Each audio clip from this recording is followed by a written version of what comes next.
Today on Dr. Phil. Missing van life vlogger Gabby Petito. Hello, and good morning.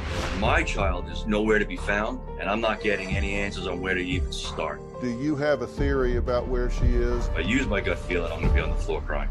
Last seen with her boyfriend August 24th. You never said, hey, just so you know, I'm home with your daughter's van, but not your daughter? No, nothing. We called Brian, we called the mom, we called the dad. You think when someone says they're about to call the police to find your missing kid, you would return a phone call? The Dr. Phil interview. Is she vulnerable? I think she's in trouble. I think she's hurt. She can't survive on her own. She doesn't have those skills. If she's hurt or worse, I hope they get what's coming. Now. Do you believe Brian has hurt your daughter? In my gut, I believe something bad happened.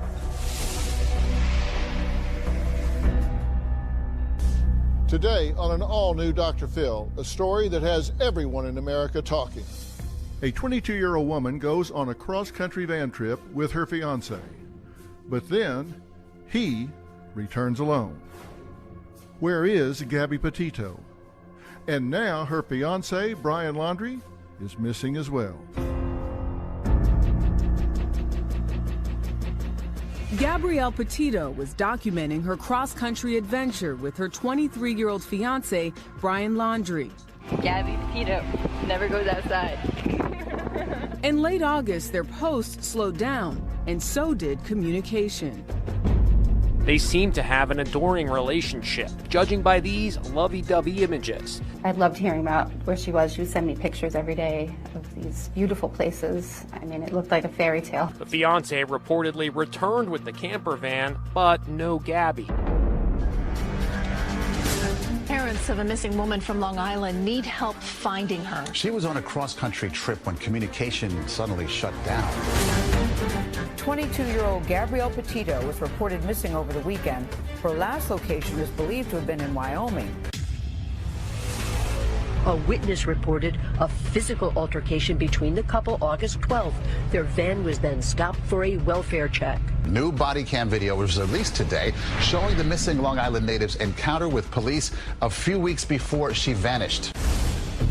Body camera footage in Utah shows Gabby crying in her van at the side of the road outside Arches National Park during an emotional interview with Moab police. You're 22, right? So I'm choosing not to cite you today. So you are not going to be charged with it. All right? But this is what I do have to do. I am separating the two of you tonight. The two said they pushed and shoved one another outside a grocery. Gabby scratched Brian, but told police they were in love and didn't want to press charges. Police concluding it was not a domestic assault, but a mental health crisis. Laundrie is reportedly not cooperating with authorities and has hired a lawyer. We don't eat, we don't sleep. We are constantly on social media talking to everyone we can, trying to get leads. This just in, the FBI saying tonight they do not know the whereabouts of Brian Laundrie. This evening, police were seen entering Laundrie's home in Northport, Florida. Laundrie is a person of interest in Petito's disappearance. My friend's life is at stake, and I would really just appreciate it if he would speak up. Even just one little thing gives us a place to start. I want to find my friend.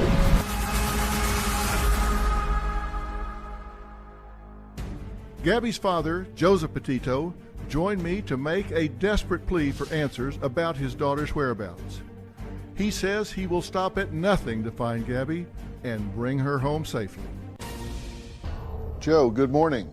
Good morning, Doc. How you doing? Well, I'm doing well, and I'm very glad to meet you, but very sorry for the circumstance. I appreciate that. I certainly hope that we find Gabby and that she's okay. Do you have a theory about where she is and what's going on right now? I have a gut feeling, and I have a thought in my head, and the gut feeling's my fear, and I'm using the thought in my head as my focus, because if I use my gut feeling, I'm going to be on the floor crying. So your fear, as any father when their daughter's missing, is that there's something, foul play has taken place and that something's wrong with her, correct? Yeah, I mean, it's too long to not have anyone speak to her. Well, she had gone on this road trip with Brian Laundrie, and let me get a little history about them. When did they begin dating and move to Northport, Florida to live with his parents? Yeah, so about 2.5 years. They've known each other since high school.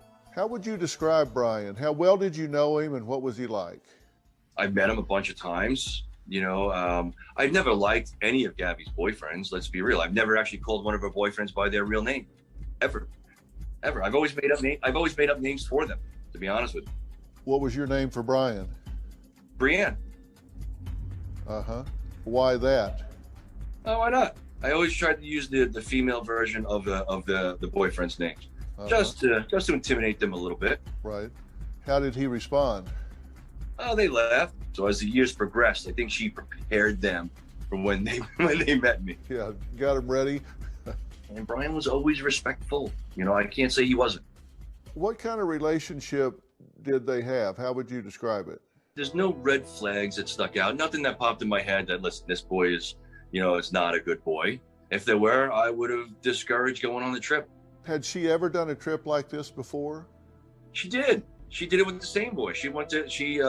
Not a van life type of style where they did their own, camper conversion, but we leased her a Nissan Sentra. They did a cross country trip to California and San Francisco, stopping at a bunch of stops and stuff like that. It was, she had a great time. So it's not even like this is their first time doing something like this. No problems with it at all?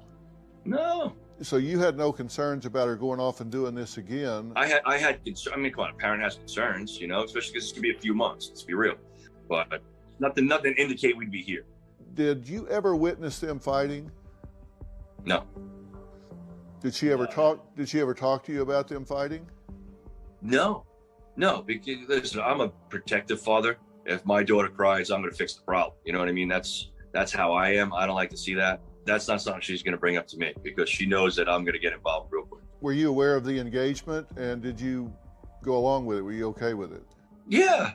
Listen, you know what? Listen, at the end of the day, if my daughter's going to be happy and she loves you and you love her, which is what I saw, I'm okay. That's all I care about. And that's it. My daughter's happiness. Let me ask you about her, a few things about her. I heard her say to the police some things about OCD. I want to play this little clip about her saying she was OCD, and I want you to react to her demeanor at the time and then also what she says. You want to tell me what's going on?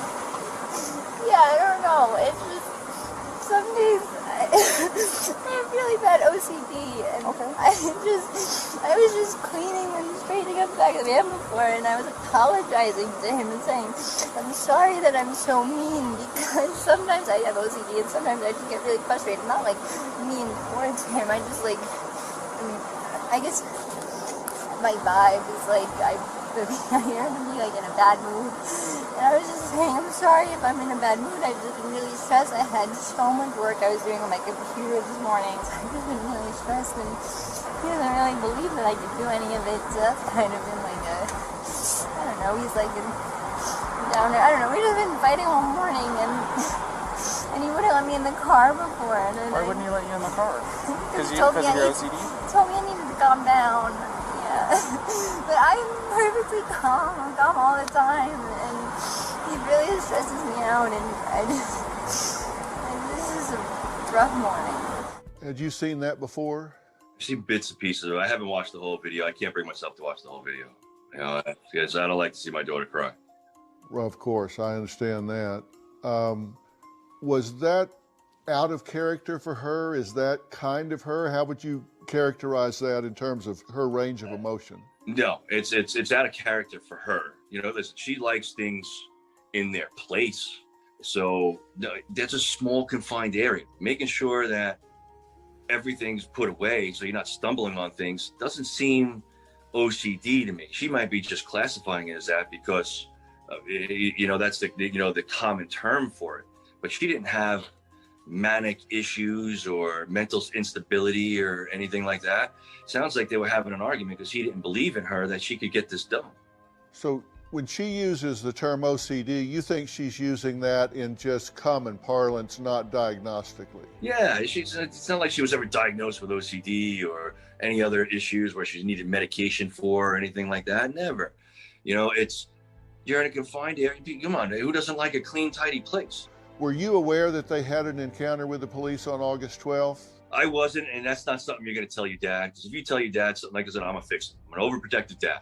If I find my daughter's upset, I'm going to come out there real quick, and I'm going to handle that problem. When did you find out about it, and how did you find out about it? Through the media. That's why it's hard for me to bring myself to watch the whole thing. Because when I see my daughter like that, it's hard to handle. And I really got to focus.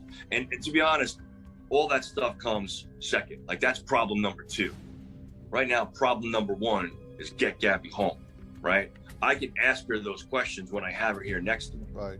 Until then, all that stuff doesn't matter, because I talked to her afterwards. Her mom has talked to her afterwards. I FaceTimed her, you know, all this stuff. And she was working really hard, really, really hard on that website. So I get stresses and all this stuff, but no, something like that, you're not going to tell your pop. Right. And I'm looking at it from the standpoint of having been trained as a forensic psychologist. I'm trying to see if there's anything that would explain leading up to her disappearance. I'm trying to see if there's anything that you see that's a red flag that I might need to see that would explain what would get her so upset that she would go off on her own. And I'm trying to wrap my head around how Brian would drive all of these days back across the country, having left with your daughter and returning without her and not saying anything about it. What do you say to yourself about that? Coming up. I teach my son and my youngest son and Gabby to stand up for your mistakes. All right, if you do something wrong, you apologize and you take what's coming, because that's what decent people do. Obviously, they skip that role in parenting. Missing van life woman's father speaks out. The Dr. Phil interview continues. I'm trying to wrap my head around how Brian would drive across the country, having left with your daughter and returning without her and not saying anything about it. What do you say to yourself about that? It's not even his van. I mean, I can say a lot of things that aren't appropriate for TV. Like I said before, I'm a protective dad, you know, and I got a lot of questions. Well, let's talk about those questions, because they need to be asked, and maybe somebody will know something about it. But he leaves and drives home without her. What do you say to yourself about that? First of all, you came home without her. Then you had the van for 10 days in your driveway. So now I got, what happened with the van? Did you clean it? Did your parents help you clean it? Did they help cover up a crime? You know, after the fact, I want to know. Like, I got these questions. You know, like, you stole a car over across how many states? You know, can you be arrested for that? Like, I got a lot of questions. Until I get my daughter back, I don't give a damn about the questions. I got to get my baby girl back. Well, but that may lead to getting her back and finding out where she was. He drove across the country for how many days without telling you she was missing? 7? Well, I guess he was home on the 1st, right? So it takes at minimum from Wyoming, it's a 2-day drive. Right, but you last heard from her on August 27th, and he arrives home on the 1st, correct? Yeah. Okay, so there's 7 days between when you last heard from her and when he arrives home without her. Well, there was another text message to her mom on the 30th. But she doesn't believe that was from Gabby. What did the text say? No reception in Yosemite. And we thought it was actually like a autocorrect where she meant Yellowstone. So there's this text message that just says no service in Yosemite. What were the last words that you spoke to your daughter? We were working on her website. You know, she was telling me about the trip, where she was going, and, you know, all this other stuff. She, said, listen, I'm going to have some bad reception, in certain spots, so I'll call you when I can. I'll let mom know I'm going to be calling her. All right, cool. And then we were working on her website and she had some problems making the email address work, for Nomadic Static that she was doing. So I'm not a techie guy, but I sat down at my computer and we YouTubed it and we figured it out together. I sent her some food through my Domino's app, and we were just laughing, having a good time, trying to make it work. It was frustrating off the start when we couldn't get the email to work, but we got it. Okay, and that was when? That was on the 21st of August. All right. Because me and Gabby talk once, twice a week. Her mom speaks to her 2-3 times a week. My son talks to her, a couple times a week. So, it's always someone talking to her, and you're like, oh no, I haven't, and you don't think anything. You travel in the country, but then it started to become a week. Now it's 10. Now we got a problem. You know what I mean? Now you're 10 days. You know what I mean? We got a problem. And that's when it was it. During that time, he never called you? He never said, hey, just so you know, I'm home with your daughter's van, but not your daughter. She's out there in America somewhere. I just left. She went off with some people, or she's in a hotel. Nothing. Nothing. Zero. No, nothing.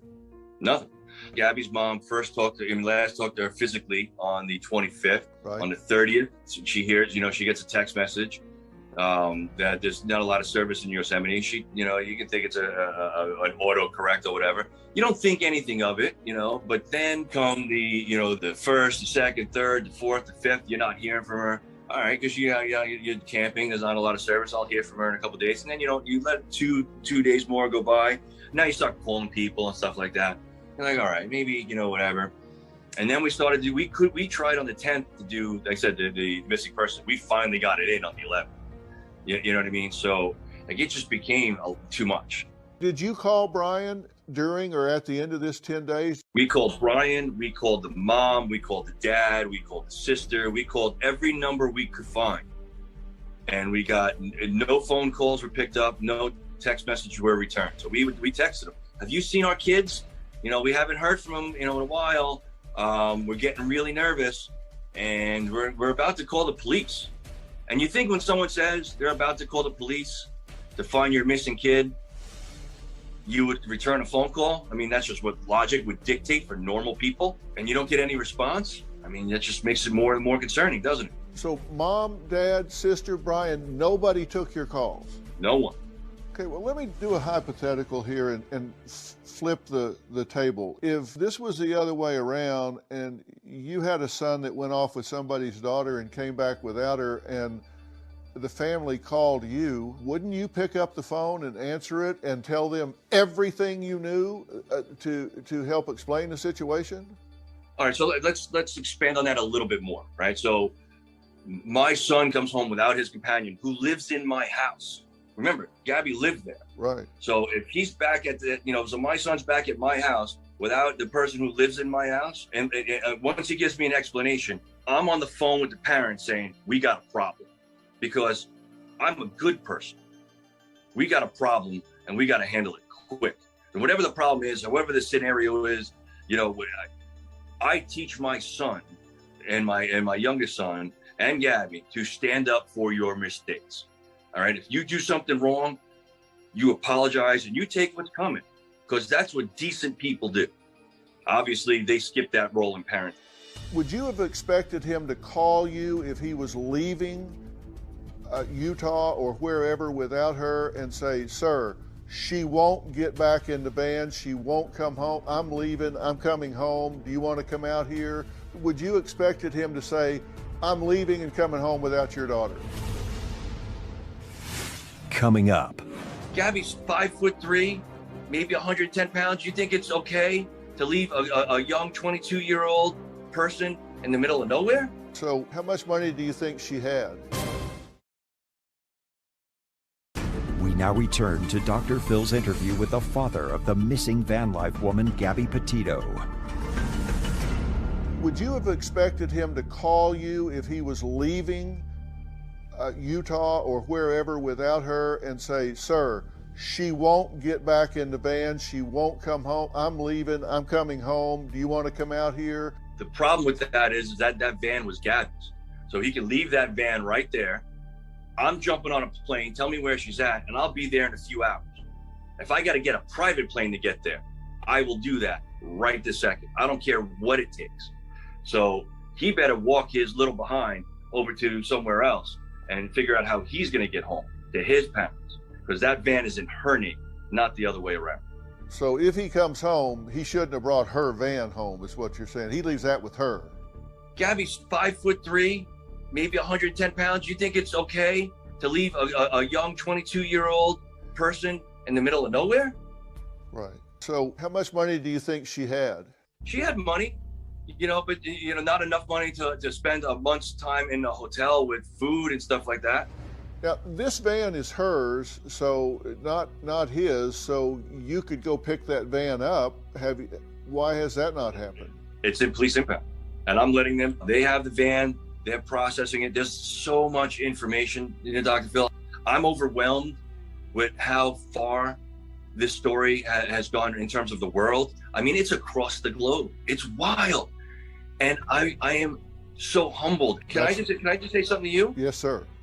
I want to thank you, again, because you're taking the time to push this story out there and essentially save my life. So I can never repay you for that. But if I ever meet you in person, man, I would like to shake your hand and say thank you so much, because I can't thank you enough. Well, and that's just a fact. Well, I hope we meet when we're celebrating finding her and solving this puzzle. We'll bring her home. We'll bring her home, and she's going to be home safe. That's what I got to go with in my head. Well, until I'm told otherwise, I'm going to be on the floor crying. So I understand, and as a father, I'm praying with you and praying that we find her and she's got some explanation for this. Now, at this point, you don't get the van, and you don't pick up the van. The FBI has it now. He doesn't pick up the phone. His family doesn't pick up the phone. But when he does pick up the phone, he picks it up to hire an attorney. How quickly did he do that? I don't know how fast he did. And that's some of the questions that I have, like, when did you get an attorney? Did your parents aid and abet you in a crime? All this other stuff. What was your reaction when you heard he was refusing to speak to the police? I screamed. My wife couldn't even console me. Like, I thought the worst. That's my baby. I was 20 years old when Gabby was born. She saved my life. I was going the wrong way in life. Made me the person I am today. So I broke down. I was crying, screaming. And then I composed myself, and I got to get her home, because he's not helping. I'm not allowed to contact him. I'm not allowed to be anywhere, go anywhere near him. And if I did, all it's going to do is stop me from the primary focus of finding Gabby. So I'm doing what I know best, bring my daughter home. That's all I can do right now. Coming up. Their child is home. My child is nowhere to be found, and I'm not getting any answers on where to even start. So don't sit there and tell me on how difficult it is for you, because you got reporters on your block. Where is Gabby? Where is she? My heart bleeds for you. And later. If she's hurt or worse, I hope they get what's coming. And that includes his folks. That is not how you raise a child. Right now, in my opinion, you're a coward. You guys have never been more relevant than you are today. Our body language experts return. There are some things that people can look at to determine if somebody is lying. In an interrogation situation, you can design your questions to elicit that behavior. The search for the truth goes deeper. Our brains are designed to find threat and then to respond to that threat. That brain is primitive and it's taking over. Fill in the blanks. People need to be tuned into these kind of things. Available now on Apple Podcast and Stitcher. Dr. Phil's interview with Gabby Petito's father continues. The FBI now looking for Brian Laundrie. His lawyer tells us his location is unknown. Dozens of people lining up outside his house, demanding answers on Gabby Petito's disappearance. Where is Gabby? Where is she? Officers going inside, speaking with family. You know where Gabby is? Can you tell us anything? Evidence bags taken inside the home. Bring Gabby home. Gabby's parents praying she's found. I just want to take my daughter and save her and hug her and protect her. As the country demands to know where she is. Well, he hasn't spoken to you. He hasn't spoken to the police. He hired an attorney, and his attorney released this statement. The attorney said, "This is understandably an extremely difficult time for both the Petito and Laundrie family. It is our understanding that a search has been organized for Ms. Petito in or near Grand Teton National Park in Wyoming. On behalf of the Laundrie family, it is our hope that the search for Ms. Petito is successful and that Ms. Petito is reunited with her family. On the advice of counsel, the Laundrie family is remaining in the background at this juncture and will have no further comment." You want me to break that down one by one for you? Yes. All right. So we're going to start with the opening line. All right. It's really hard on the Laundrie family and the Petito family.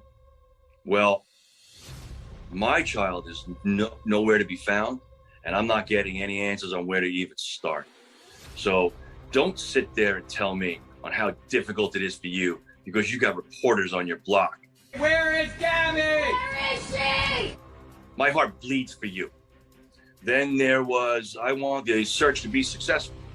Well, I don't know about you, but when I want something to be successful, I will partake and help to make sure it's successful, not sit in the background, all right? If you love this person and she's your fiance, then you should turn around and, I don't know, lead the darn charge. Like, I should be number 2, you should be number 1. But he's sitting there behind his mom like he's 4 years old. And to be honest with you, I said something on a previous interview, and then I'm gonna bring up, if that's okay with you. I apologize. No, please. I heard yesterday Cassie, the sister's interview, and I reacted emotionally without hearing the entire interview.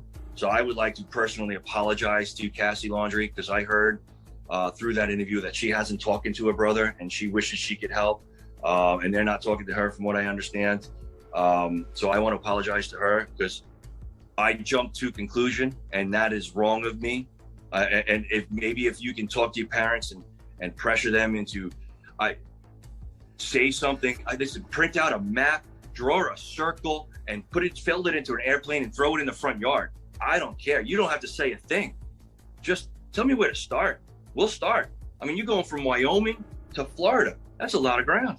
Well, she spoke out and says she loves Gabby. What's your reaction? I don't doubt it. Gabby's a lovable person. She's an amazing girl. How could you not love her? She might just be as frustrated as we are. I don't know. And I passed judgment, and that was wrong of me. So Cassie Laundrie, I apologize. Well, you said in an open plea to Brian's parents, in an open letter, you said, quote, "We believe you know the location where Brian left Gabby. We beg you to tell us. Gabby lived with you for over a year. She was going to be your daughter-in-law. How can you keep her location hidden?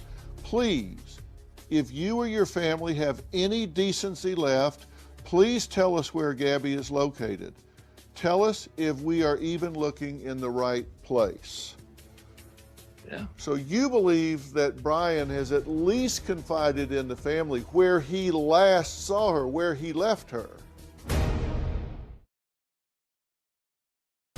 Missing van life woman's father speaks out. The Dr. Phil interview continues. Christopher and Roberta Laundrie, we are writing this letter to ask you to help find our daughter. We understand you are going through a difficult time, and your instinct is strong to protect your son. We ask you to put yourselves in our shoes. We haven't been able to sleep or eat, and our lives are falling apart. So you believe that Brian has at least confided in the family where he last saw her, where he left her? Yeah, I do. I mean, how could you not? Tell me the last spot you saw her. I mean, let's hypothetically, if that text message was from Gabby on the 30th, because from Wyoming to Florida, it's 2,500 plus miles, right? Right. So that would mean you last saw her where? Where in between, Florida and Wyoming did you last see her? So when was the last time you saw my daughter? Tell me that, because that would be our starting point. Instead, he gave me the number to his attorney. That's not like someone who loves you. And you would be willing to talk to him off the record. He just could tell you privately what he knows. I will turn around and put my hands like this, turn my head, close my eyes, put a folded piece of paper in it with an answer, and I would walk away if that means I get my daughter back. Right. I'll let the authorities and everyone else handle that. Nothing matters. Nothing matters except getting her home. I don't care what happens to Brian at this moment. I'm getting Gabby home safe. That is it. Have they located your daughter's phone? And I believe they have. Where did it last ping and pick up a location? To be honest with you, I do not know, and they won't tell me that either, because I actually asked, and they said, we can't tell you that. And I get it. It's an investigation. If you are just gut up honest with yourself, do you believe Brian has hurt your daughter?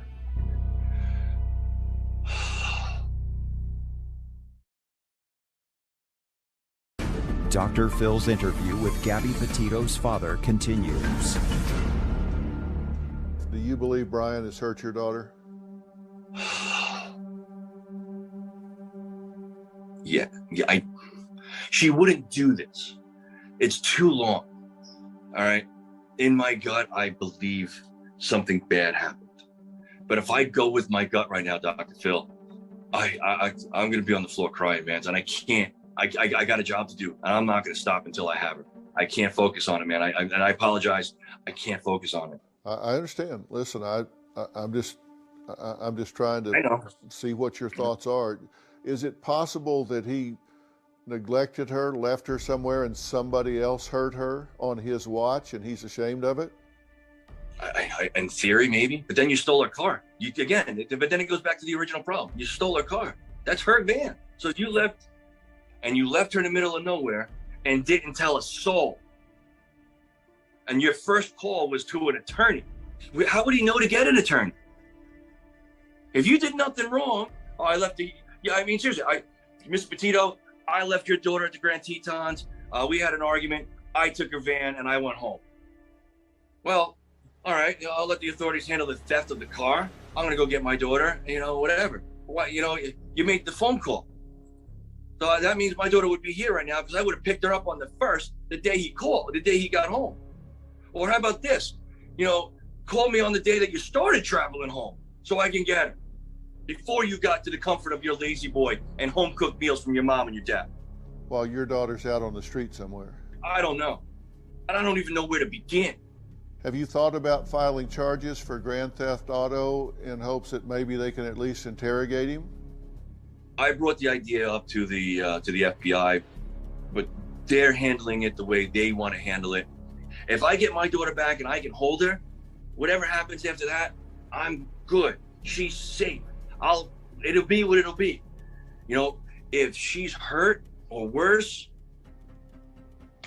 I hope they get what's coming. And that includes his folks. Because I'll tell you, right now, they are just as complicit in my book. That is not how you raise a child. You raise your children to stand up and own up to their mistakes. As a man, that is what I do.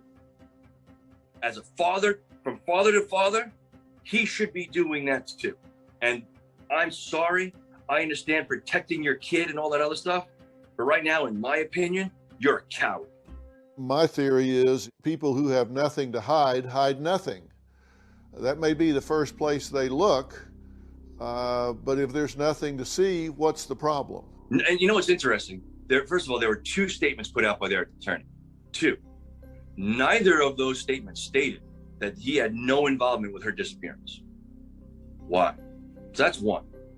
2, if he truly is innocent, and let's just say, he's innocent and he got a lawyer up because he doesn't want to get caught in a trap. Okay, but then you would still work with authorities on how to get her back. There is no scenario where you clam up the way he has that doesn't, at least perception or my emotionally drained optics, come to the conclusion that you're the guilty party. I don't know for sure, but that's the way it looks at the moment, doesn't it? It does. Again, as a forensic psychologist, if you will allow me, I would like to show you one other clip of your daughter to give me some information about it. It will help me. This is when they're pulled over, because I want to know what this says about the relationship itself. I'd like to take a look at that and see if you see anything there that tells me anything. What's going on? How come you're crying? I'm sorry, we've just been fighting this morning. Some personal issues. It was a long day. We were here camping yesterday, and camping got stuff, flies and stuff. I'm sorry I hit the bump there. I was distracting him from driving. I'm sorry. Can I get you to step out of the vehicle for me, man? Yeah. Just hang tight right there. Do you mind if I take your keys and just put them on your hood? You got it. I'm so Thank sorry. you. Oh, no, you're fine.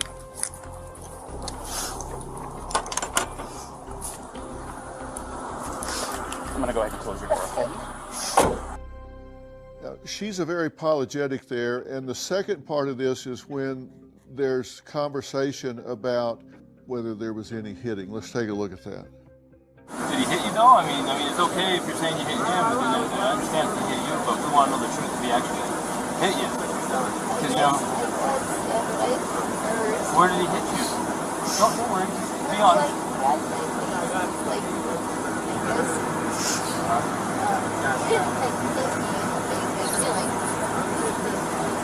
He slapped your face or what?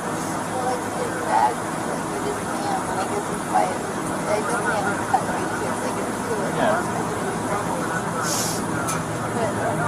Go ahead. Okay. So has he been drinking? No, we don't. Clearly there was physical contact. Is that out of the ordinary? I'm not with them all the time, so I'm going to say yes. That's only speculation. I have no idea. I think that's more on hope than anything. How worldly and streetwise is Gabby in terms of her ability to survive in the woods, on the street, out there? Is she that type of young woman, or is she vulnerable? Any which way I slice it, I think she's vulnerable, and I think she's in trouble. I think she's hurt. I can't imagine. She's not a survivalist. She's a camper. A camper, you put all your stuff in your car. She can't survive on her own. She doesn't have those skills. No. Well, I just want to ask you one last thing. On the off chance that Gabby is somewhere in a shelter, in some situation, circumstance where she is watching this, what do you want to say to her?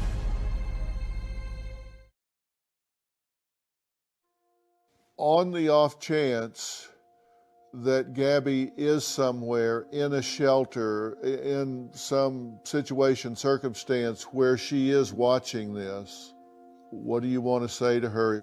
Gabby, let me come get you. I will bring you to my home, and I will shelter you from all this crap until you're able to handle it, until you're ready. I don't care about anything else than my daughter's well-being. I got big shoulders. I can handle it. All right. When you're ready, we'll have you come out. Until then, we will protect you. Don't worry. Well, that's a good message for her. Can we add your wife? Hi, Tara. Good to meet you. Sorry for the circumstance. Thank you for talking to us. Well, thank you for having us. Well, I'm sharing with Joe objective number one, and that's to find Gabby and get her home. Yes. And I guess my second objective is to inspire the Laundrie family to break their silence and join this effort to bring her home. And people who have nothing to hide nothing. This is not a good look. There's no way this is going to turn out well by being silent. It just isn't. We're just trying to stay hopeful and persistent to see if, get her name out there, get her pictures out there. I know it is getting out there to help bring her home. I have never seen such strength, I've never seen such courage, and I've never seen such focus as you guys are bringing to this. And I can tell you that if you will keep the heat on here, two things can happen. It will keep people's focus on this situation. We're going to keep a big bright light on it, and hopefully you can inspire his family to come forward and give you information. There is absolutely no way in hell that he doesn't know more than you know. Please, We're begging. I'm begging. We're begging. Parents, just tell us something, just so we're heading in the right direction to find her. Well, that's the thing. And look, lawyers have clients, and they have this client. Your daughter's not a client. This is not a case. This is your precious daughter, and you need the information. And damn it, do the right thing. Step up and give every piece of information you know to help find this precious young woman, whatever the circumstance is. You have a moral imperative to do that. Man, I couldn't have said it better, Dr. Phil. I thank you very much. Yes, thank you. I appreciate everything you're doing, man. I can't thank you enough. Please, just keep it up as long as you can, as much as you can. That's all I can ask. Well, we're going to do that. Let's find her and get her home. Thank you very much. Please. This is not Dr. Phil to Joe. This is dad to dad. Let's find her and get her home. That's all I need first. That's what we need. That's number one. Goal one. That is it.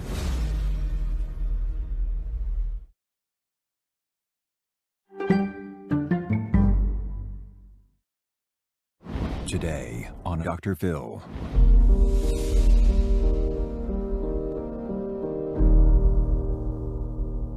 "19 students and 2 dedicated teachers. Today we're here doing yet another show on a senseless mass shooting in America. This one at an elementary school in Uvalde, Texas. 2 teachers and 19 children are dead. They left for school in the morning and are never coming home. In the second most deadly school shooting since Sandy Hook. When this happened at Newtown 10 years ago, we called it unthinkable. Now this cold reality has happened again. 10 years ago, I spoke to devastated parents. Parents whose children were injured, traumatized, and murdered for absolutely no reason. Children who went to school with their whole lives ahead of them, and then were just dead. We spoke about the change that needed to happen, changes in laws, changes in mental health checks and support, changes in how to spot and handle warning signs. And in these past 10 years, I've continued to speak to victims, parents, and advocates each time this has happened. Where does it happen? We never know. Churches, supermarkets, schools. When is enough enough? Today, I'm dedicating this show to speaking about how to stop this. And the question is it possible? Is it possible to stop this? I believe there are things we can do. And I certainly believe it is past time that we do it. And I know many, if not all Americans, share with me that belief that we do what we can, that we do what we have to keep this from happening repeatedly over and over again. I think you're going to be shocked at just how frequently this is happening just on school campuses. We're going to talk about that today. But first, let's take a look at what happened in Uvalde and the lives lost. We come on the air tonight after another mass shooting in America. A South Texas town brought to its knees after a teen gunman opens fire inside an elementary school. According to police, just after recess is when it happened. Peach slices, ham sandwiches waiting on the school lunch menu. And that's when 18-year-old Salvador Ramos walked into Robb Elementary School. He was armed with an AR-15 style rifle, also had high-capacity magazines with him, according to police. Weapons, by the way, that he bought legally this very month on his 18th birthday. The day of the shooting, Ramos had a fight with his grandmother over failing to graduate. She was shot in the face and is in critical condition. Ramos fled the home in his grandparents' pickup truck, crashing into this gully. Surveillance video shows him running into the school seconds later. The massacre was about to begin. Authorities tonight confirming that the gunman was in the elementary school for an hour or more before he was shot and killed. The anguished cries of desperate parents after the massacre at Robb Elementary.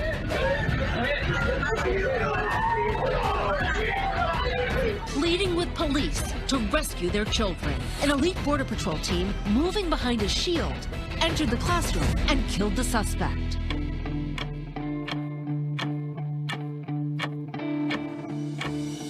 We hid behind desks and chairs. Well, we were scared, and the teacher started telling us we can pray. And I was happy I didn't get shot. For 40 minutes, his mother had no idea if he was alive. This heart-wrenching photo shows 11 of the 19 children who died. We'll leave it with this. If America can't universally agree that an 18-year-old shouldn't be able to buy 2 assault rifles and 375 rounds of ammo in 3 days, with no questions asked, then what the hell can we agree on? Now, I'm sure you have been saturated with information about what happened in Uvalde, Texas. And the thing that I think we all need to realize is that this doesn't just happen to someone else. This doesn't just happen in another town. This doesn't just happen to some community we read about. It can happen anywhere. And in this town, 18-year-old Salvador Ramos did the unthinkable. And like is the case in so many of these situations, he telegraphed what he was going to do. There were Instagram posts with him with firearms, deadly firearms, one being an AR-15.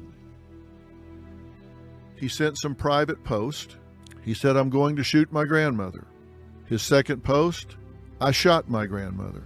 His third post, within 15 minutes of the first, "I'm going to shoot an elementary school." 15 minutes later, en route, he crashes his truck in a concrete ditch near Robb Elementary School. We've heard what AR-15s are. You can do a tremendous amount of damage when you can put out that much firepower. Now, I don't care where you stand on the Second Amendment.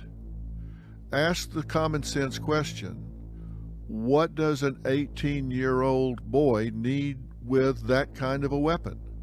What does any civilian need with that kind of a weapon? And if a child, an 18-year-old boy, can get his hands on that, a 15-year-old, 14-year-old can get their hands on that, do they have the maturity to manage it? You're looking right now at the ammunition that this particular weapon put out. This is a serious round of ammunition that will do tremendous damage to whatever it hits. Now, again, I'm not going to go back over all of these tragic details with you, but this young man enters the back door and makes his way down a series of short hallways before he enters a classroom, where he opens fire with this rapid fire weapon, is what we now believe, and kills 19 students and 2 teachers. How long did it take before someone responded? That's in controversy right now. Parents are frustrated, saying police officers did not respond fast enough.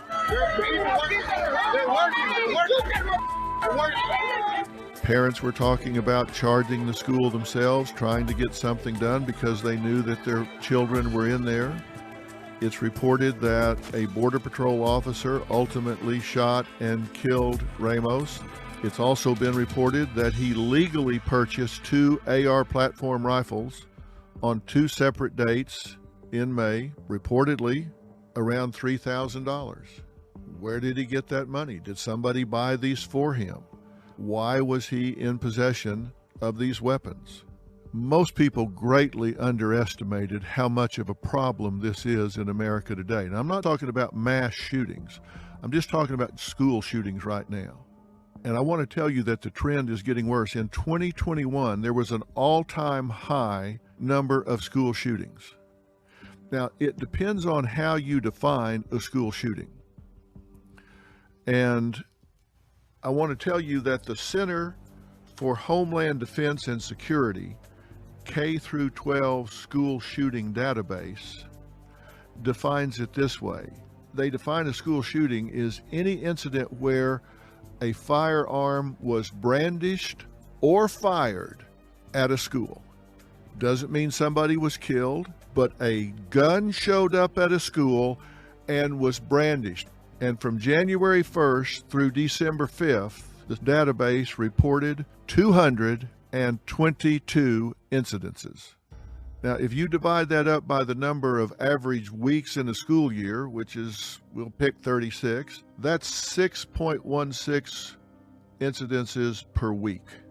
Now, if your jaw's not on the floor, I would be surprised. This is clearly headed in the wrong direction. What's it going to take for us to wake up and say we have to do something? More than 311,000 students have experienced gun violence since Columbine occurred. That's according to the Washington Post. This is out of control. Jesse Rodriguez's 10-year-old daughter Annabelle was one of the 21 killed. They let our baby get slaughtered, sacrificed, while their ass is sitting behind a wall. 19 students and 2 teachers at Robb Elementary School should have been starting the first day of their summer break today. Instead, their families are making funeral plans.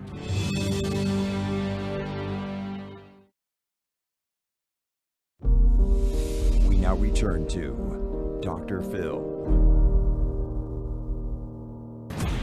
On the brink of summer vacation, lives in the small town of Uvalde, Texas have changed forever. This is the deadliest school shooting since the Stoneman Douglas High School shooting in Parkland, Florida in 2018. My older son was at Marjorie Stoneman Douglas that day. The fire alarm was pulled, and I had just wandered into a supply closet with a janitor and maybe a couple of peers. I called my son, Ryan, and he said, "Dad, where's Alex?" I said, "I don't know." He said, "Dad, don't worry, it's gonna be okay." I said, "Ryan, I don't think it's gonna be okay." Alex wasn't at the hospital. The reason he wasn't at any of the hospitals is because he was still at that school, shot and bleeding and dying. On Valentine's Day in 2018, a lone gunman, a former student, walked into Marjorie Stoneman Douglas High School in Parkland, Florida, and opened fire, killing 17 people and wounding 17 others. It happened on the eve of the 19th anniversary of Columbine, one of the deadliest school shootings in history, where 12 students and 1 teacher were killed by 2 gunmen. When that happened, we actually brought some of the Columbine survivors to talk to some of those who survived Parkland. And not surprisingly, the memories of that day, those minutes almost 2 decades ago, were just as fresh as all of those years ago. When these school shootings happen now, it's been 19 years, what effect, if any, does this have on the two of you? It affects me terribly. I'm now a mother of 2, and I send them into this environment that I feel isn't safe. It's a struggle every day to send them off to school. Especially when another shooting happens, it brings it all back. It's re-victimizing all over again. You relate to the sounds, the emotions. You're square one again. It You're like right resets my progress. You know, it was tragically foreboding to have these former Columbine students talk to the Florida students. You know, Katie related that she had struggled with alcohol and drugs during this time, and that it was self-medication. And she said, that's something that I overcame on my own. And once I had my son, I couldn't handle my own grief and my own struggles, let alone try to deal with raising a small human being. I asked her about guilt. You said you felt a lot of guilt since then. Tell me why. Survivor's guilt is the sort of thing I didn't anticipate, where you don't feel worthy. It's like, why did I make it? What was my purpose? Why was it them and not me? And she talked about the fact that she ran past her best friend who survived, but she said, I ran right past her. And she said, when it came down to it, the instinct was to save myself, and I was raised to help other people. But when you get down to it, that's not what was happening.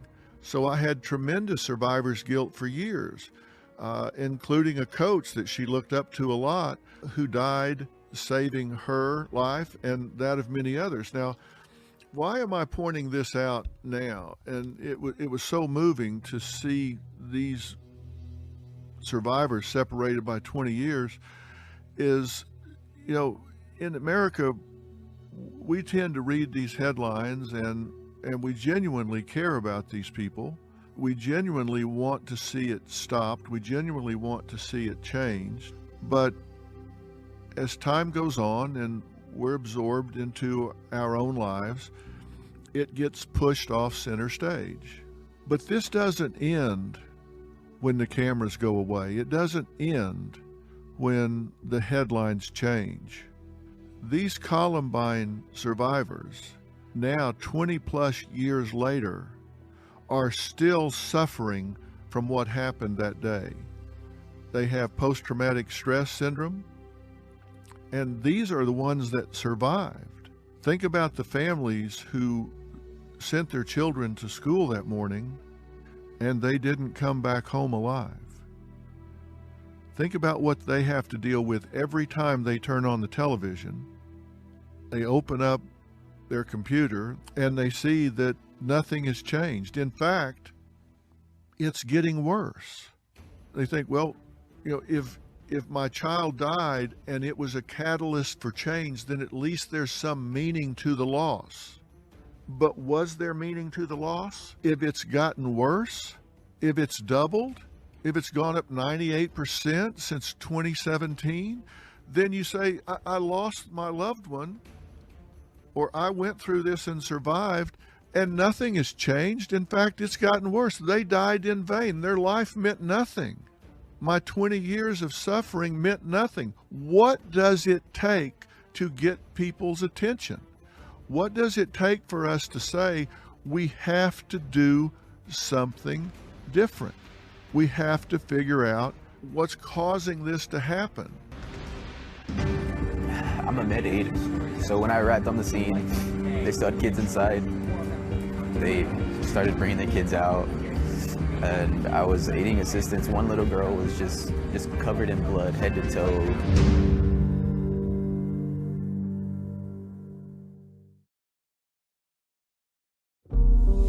We now return to Dr. Phil. She was hysterical, saying that they shot her best friend, that they killed her best friend, and she's not breathing, and she was trying to call the cops. And I asked the little girl the name, and she told me, she said Amory. Yes, I got confirmation from 2 of the students in her classroom that she was just trying to call the authorities. And I guess he just shot her. How do you look at this girl and shoot her?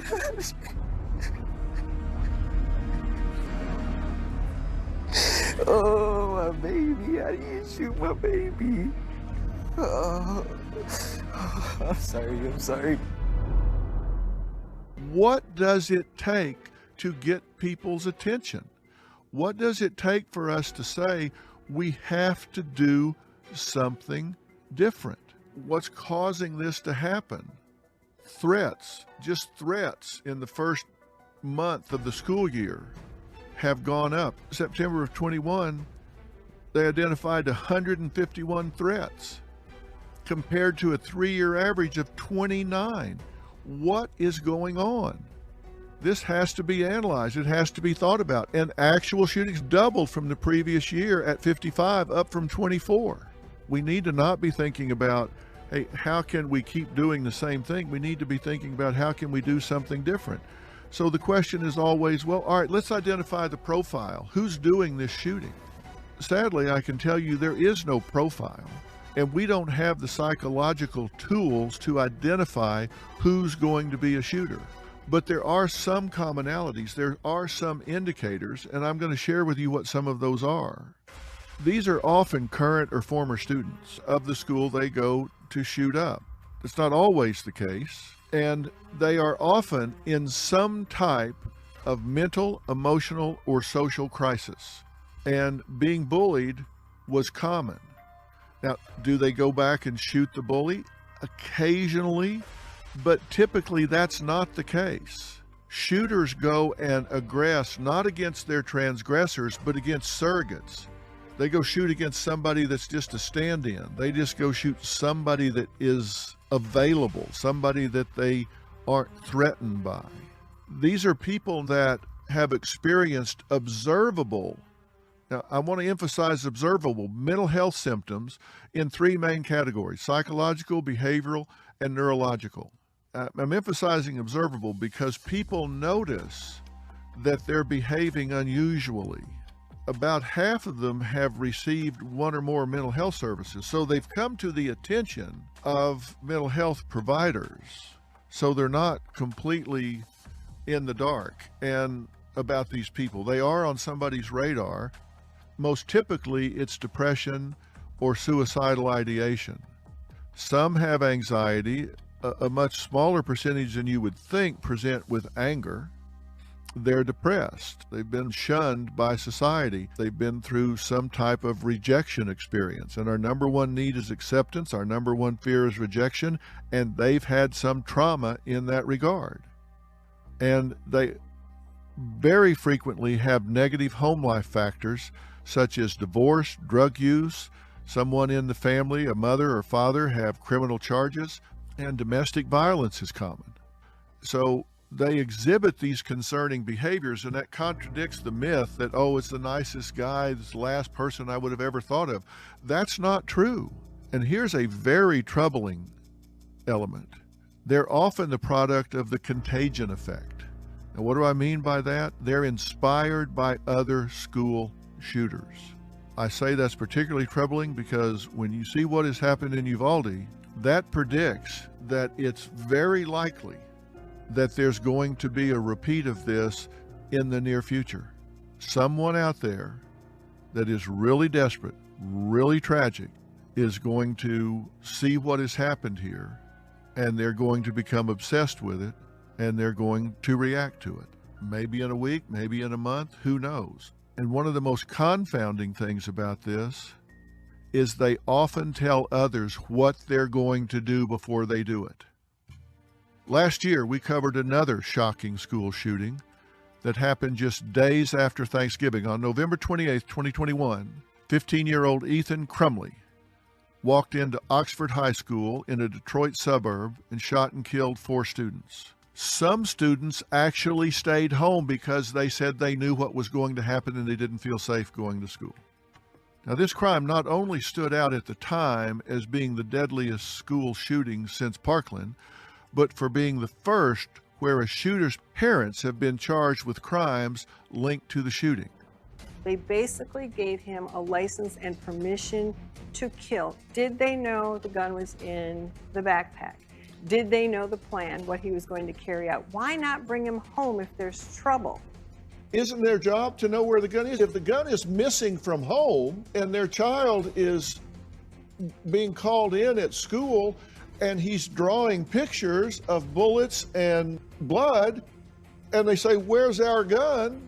and he was shooting it the day before, isn't it endemic upon a parent to say, "Wait a minute, this isn't a coincidence"?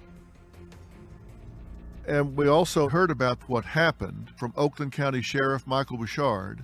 Sheriff, when you find out about this in this case and in most cases, you intervene once something happens, right? The school district officials did interview the subject the day before and the day of the tragedy, and we were never brought into those meetings, and that would have triggered the protocols that we have in place, and that is that if there's concerning behavior, the first thing we do is determine if there's a threat immediately. I'm sad to say, we sit here today, we've had more threats today.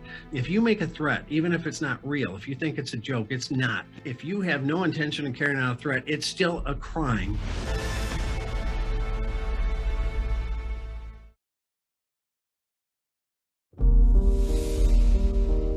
We now return to Dr. Phil. The The shooter charged through the doors of Uvalde's Robb Elementary School, opening fire just after 11:30. Armed, law enforcement says, with an AR-15 assault rifle, high-capacity magazines, and a handgun. And we have learned that the gunman illegally purchased 2 assault rifles and almost 400 rounds of ammunition earlier this month for his 18th birthday. Another very powerful weapon. And by the way, these weapons are very expensive. I think in this case, there were reports that the gun cost close to $1,800. And you have to ask yourself, where does this kid get money for an $1,800 assault rifle? And when you talk to the family, the grandfather says he knew nothing about it.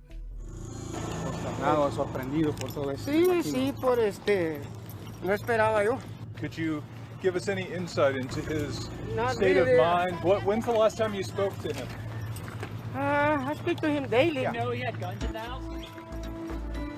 No, I didn't know.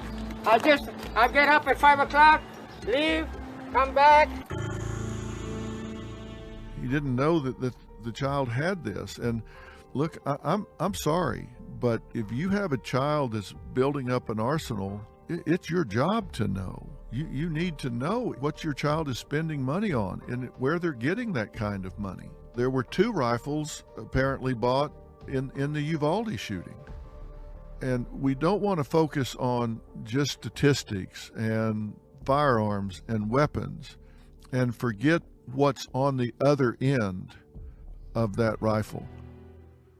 What's on the other end of this tragedy? It may just seem like, firearms and guns and violence. But let's not forget the humanity. Some of the children, and we are talking children here, 9, 10-year-old children in Uvalde. One of them speaking to a local news outlet, KENS5, in Texas, said, "When I heard the shooting through the door, I told my friend to hide under something so he won't find us." He said, and I quote, "I was hiding hard, and I was telling my friend not to talk because he's going to hear us." The boy shared heartbreaking details about what happened in that room. He said, and I quote, "When the cops came, the cop said, 'Yell if you need help.' And one of the persons in my class said, 'Help!' The guy overheard and he came and shot her," the boy said.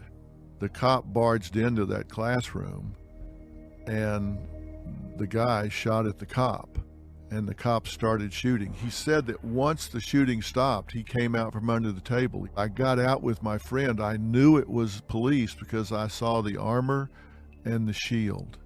It's a 10-year-old child. It's just absolutely heartbreaking. Now, the big question that you have to be asking yourself right now is, if what we've been talking about is true, and it is, you can study this for years, as I have, and you're going to find that these people are likely to tell somebody what they're going to do. They're actually very likely to be known to the system. So if they tend to have what's called leakage, meaning that they post a manifesto or they put things on the internet or they tell people what they're going to do, you think, then how are we not stopping this? How are we not doing this? Well, there are a couple other factors that I haven't talked about yet. And one is, where do they get the guns? It won't be part of the official death count, but it is part of the toll of this horrific event. Joe Garcia, the husband of teacher Irma Garcia, who was killed Tuesday, he died today of a heart attack. This is him this morning, visiting his wife's memorial here at the elementary school. They were high school sweethearts, and friends say he died of a broken heart.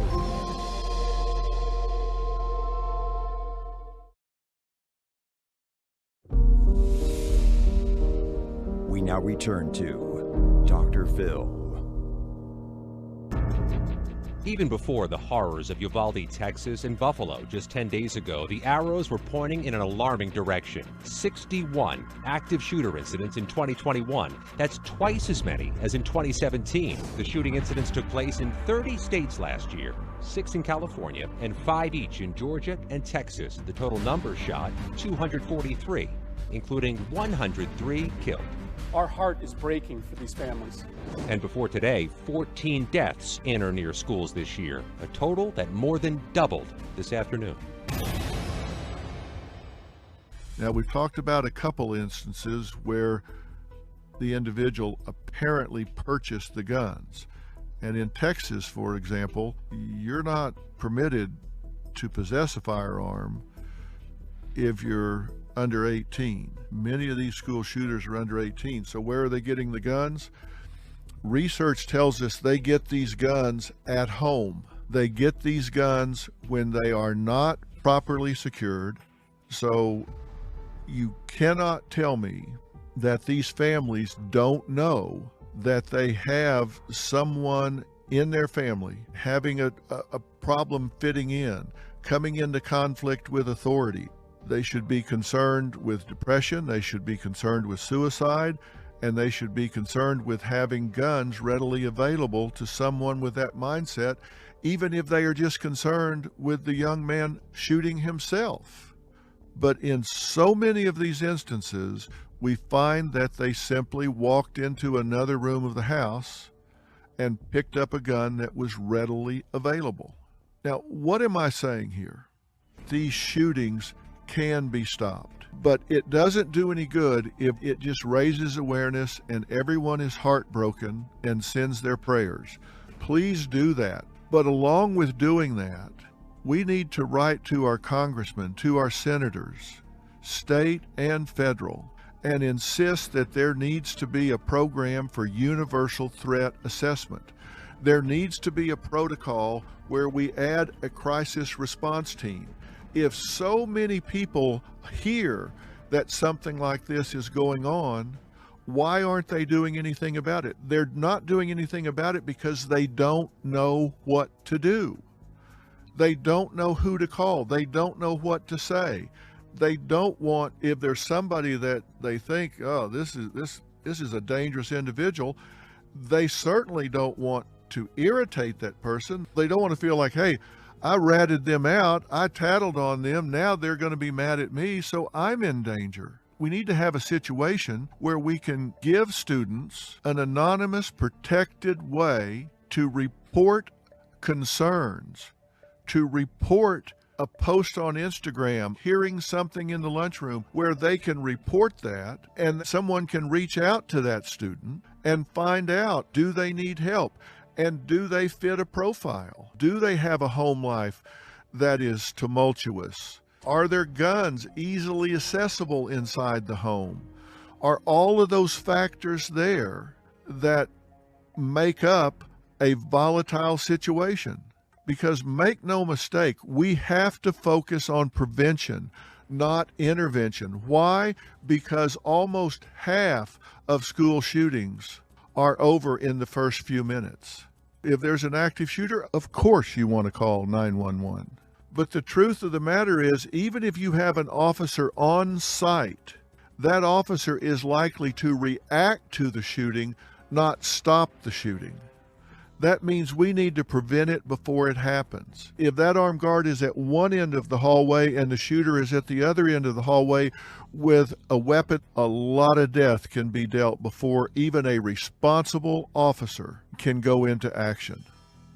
You can see 44% of attacks are 1 minute or less, another 24% are 1 to 2 minutes. So you've got 68% of attacks are 2 minutes or less. So having a guard on campus, unless they are standing real close to that attacker, they're going to be reacting to what has already happened instead of preventing it from happening. Do I think there should be an officer on campus? Of course there should be someone there, but we need to put at least as much effort in preventing that shooter from ever picking up that weapon. And that means there has to be a system where they are identified by the system, where somebody has a a place to go, someone to tell. Colorado has such a program called Safe to Tell. It's a statewide anonymous reporting tool which accepts tips 24/7, and they have had 19,861 tips in the 2018-2019 year. This gives them the opportunity to react before someone picks up a gun and steps on campus. It could be something that we can look at. And if you want to see it, it's at www.safetotell.org. Now, the last thing I want to talk to you about, because I've been asked this a lot, is what do you say to your children? 9-year-old Andrea Herrera used to play every day with her stepbrother, Jose Flores. He would always say, I want to be a cop so I can protect all these other people and all the bad guys. Now, these toys are all she and their little brother Jaden have left. What does that make you think about? It's just sad because the fact that he wanted to be a cop and he didn't have the chance to be it.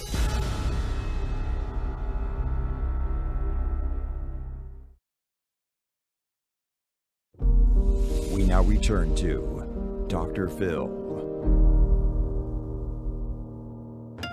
This is Mia Cirillo. She's just 11 years old. The fourth grader is struggling to cope with Tuesday's massacre. Her aunt and godmother Blanca Rivera telling us the nightmare scenario was one she witnessed up close and personal. Mia got some blood and put it on herself, but she couldn't pretend that she was dead. Grandma said that she saw her friend full of blood, and she got blood and put it on herself. Now, the last thing I want to talk to you about, because I've been asked this a lot, is what do you say to your children? In this instance, fortunately, we're coming up to the end of the school year for many school systems, but not everywhere. And whether your child is going to be attending more classes or whether they're not, you've got to think through what to tell your children.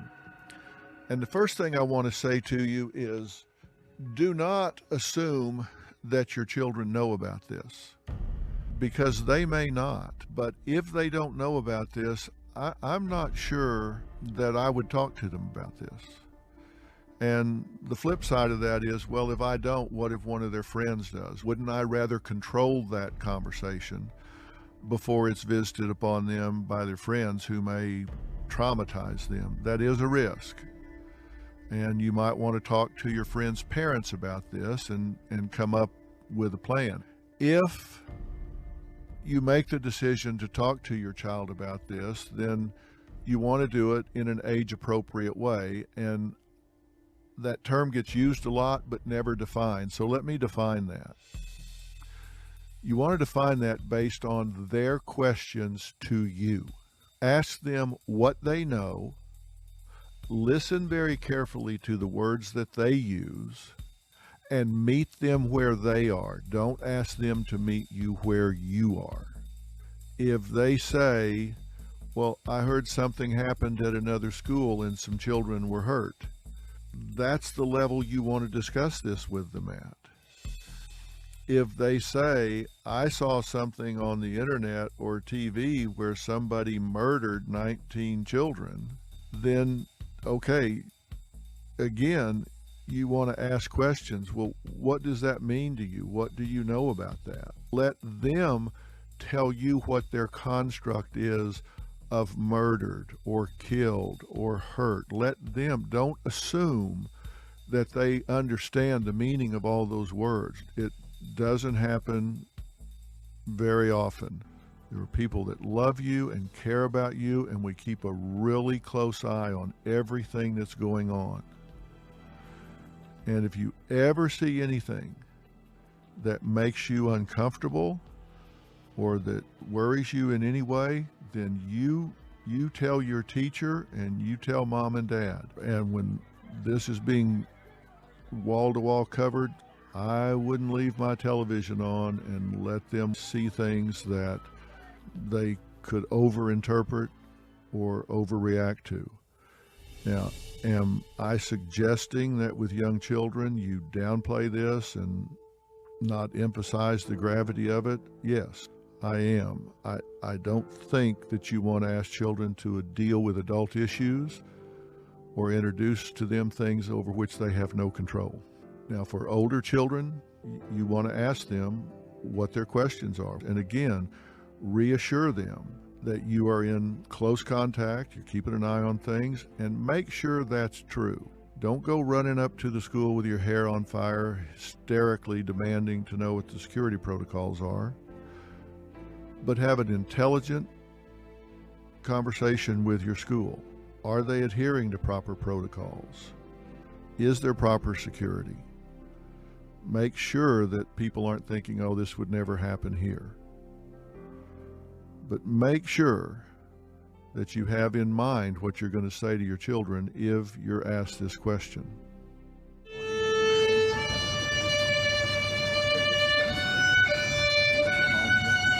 People from across Uvalde and beyond gathered to mourn the lives lost.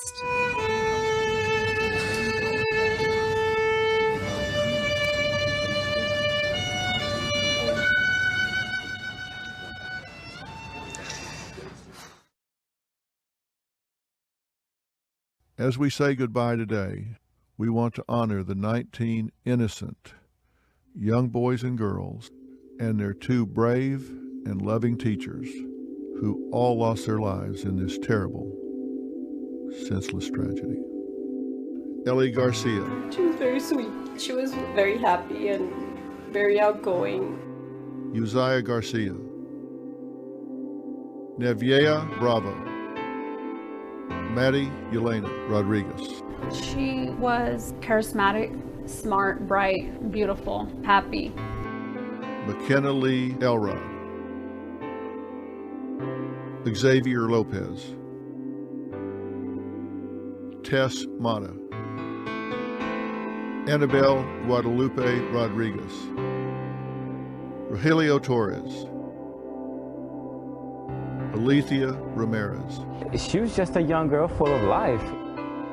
JC Carmela Luevanos. Jayla Nicole Seguero. Jacqueline Cazares.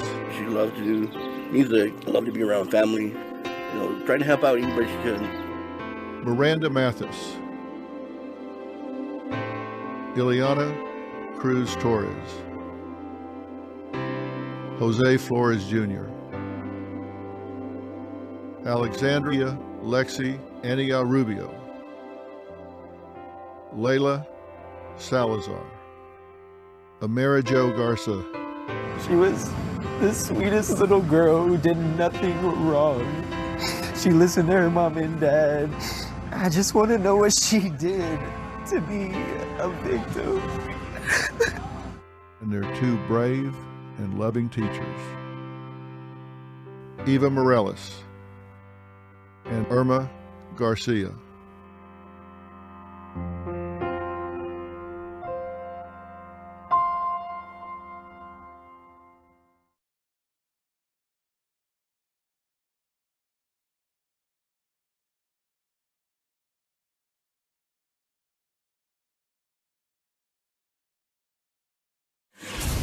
Today on Dr. Phil, this isn't fiction, it's real. 2 men who say they were victims of Jeffrey Dahmer. The difference is they survived. I was drugged and raped by Jeffrey. Technically, I'm supposed to be his second victim. You had your hands broken, foot broken, feared for your life. I cannot understand why anyone would want to glamorize that guy. That's sick. You felt the presence of evil when you were with him. I was face to face with Satan himself. Plus, a never-before-seen interview with Jeffrey Dahmer's father. Tell me about the locked wooden box. If I would have opened that box and found what was in there, I think I would have lost it. But we now know the box contained a human head.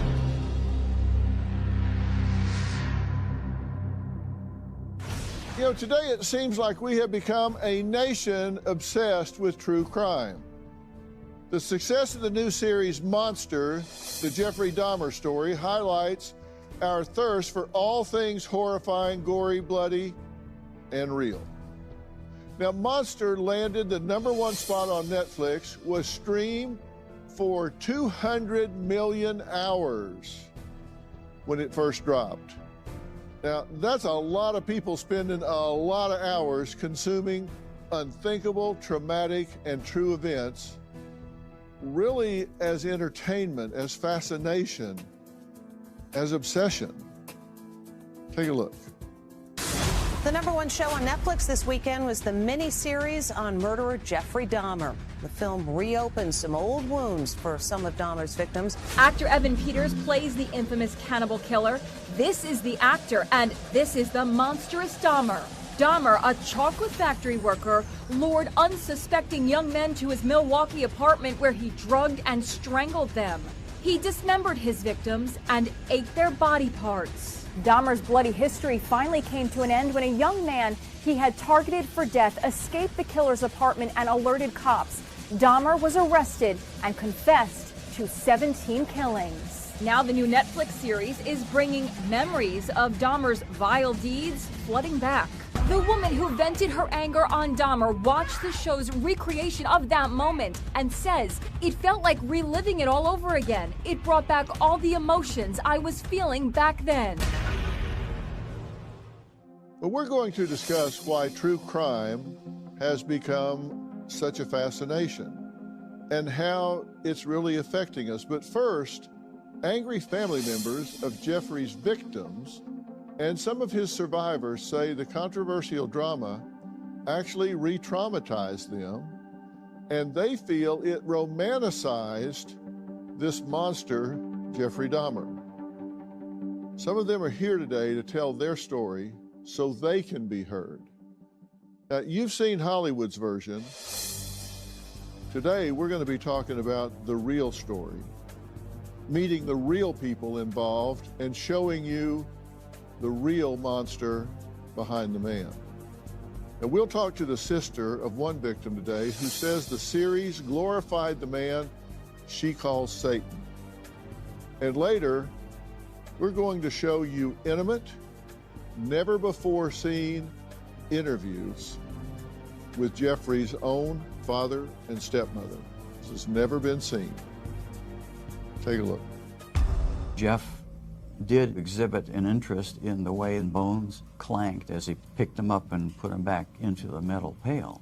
There definitely were warning signs that I missed. He roamed around the country roads where we lived and gathered on his bike with big plastic bags the remains of various animals. And he kept these animals and felt them, explored them, their insides. He was extremely secretive and devious. Now, what you just got a glimpse of is all coming up, but first, I want to welcome two men who say they were victims of Jeffrey Dahmer. The difference is they survived. Preston Davis and Billy Capshaw. Gentlemen, it's so good to meet you, and I mean that at two levels. It's good to meet you, and it's good that you're still here and alive and able to be met, because you now know a lot more about this individual you were dealing with and realize you could easily have been numbers 18 and 19. That's hard to think about. Yes, sir. It's real hard to think about, and it almost happened. You know, I went to the military when I was 17 years old and left home from a place in Arkansas, a little small town. And moving forward, I got to Germany, and there was a jolly guy who introduces me to my next roommate, and it was Jeff Dahmer. That was the first day I was there. Okay, so when you're first there, he Yes. says you're going to have a roommate. This is him. This is Jeff Dahmer. This is Jeff and Dahmer. Preston, how did you meet Jeff? I actually met Jeff. I was in Germany from 1977 to 1980. I had about 8 months left in country, and my sergeant asked me to train a new gentleman, which was Jeffrey Dahmer. and that was July of '79. He told me that he would promote me to sergeant. And so we were out on a field exercise in Belgium, and I was to train him to be a medic. And the last few days of our exercise, our vehicle broke down. And during that time, I was drugged and raped by Jeffrey. At that time, I had no recollection of it. The following month, we were at a Thanksgiving dinner, and I had actually got into an altercation with Jeff, put him out into a blizzard. He came back with blood on his hands, didn't know where he'd been, what he'd done. Now, the only way I found that out was I was on the serial killer website, and I found out I was in a book called The Shrine of Jeffrey Dahmer, which was written by Brian Masters, and it mentioned me by name. It described the incident, and that kind of blew me away. At that point, I still really hadn't put it all together. And then when I left, this gentleman here replaced me. And I was contacted in 2012 to do a film on men rape in the military called Justice Denied. And so that's when I met Billy, and we went to Albuquerque, and we were in that film. And then it just started to take off. You know, God started revealing little bits and pieces. I went through my records. I realized I had all kind of rectal issues throughout my career. And that's basically how we met. And we've been doing this ever since. What was your first impression of Jeffrey? Was a very obnoxious individual. He was very different. And when I say that, I mean, you know, the average gentleman at 17 or 18 would talk about when we played football or basketball in high school, or I dated this girl, or I dated that girl. That was never discussed. He was just a very aloof type individual, smart, but just different. And, you know, once he drank, his whole personality would change. He was very racist. He talked about blacks, Jews, you know, how he was better than. And I remember precisely, you know, what he drank. He was a beef eater's gin drinker. And there was an incident where he urinated in my boots, and I beat him up because I boxed prior to going into the military, and they moved him out of my room. I didn't remember that. I thought I was fighting him because he called me out of my name. But one of the soldiers that I was stationed with recently told me that's what that altercation was about. Mm-hmm. And so I believe that was part of the reason why I was assaulted, as well as him being opportunistic. The reason I'm sitting here today, Dr. Phil, is, again, I was in Belgium. He had no way to get back to Germany. So if he had killed me, the questions would have been, well, where's Sergeant Davis? So technically, I'm supposed to be his second victim because he murdered Stephen Hicks in 1978. Mm-hmm. And he talked about that when he was drunk. Oh, I killed a guy. And we're like, you ain't kill anybody. Who would believe that somebody said they killed somebody? Right. So, Billy, when you met him, you said at first that he was really friendly and charismatic, friendly, kind of bows when he shakes your hand, kind of chuckles. So you meet him at first, and yes, he's very friendly at first, and so you're bunking with him. Mm-hmm. At first you think, okay, I've drawn a pretty good roommate here. This nice guy. First, but after the second night, things took a different turn. Yes, sir. You watched a little bit of the series. What was your reaction? I threw up. I cannot, for the sake of me, understand why anyone would want to glamorize that guy at all. That's sick.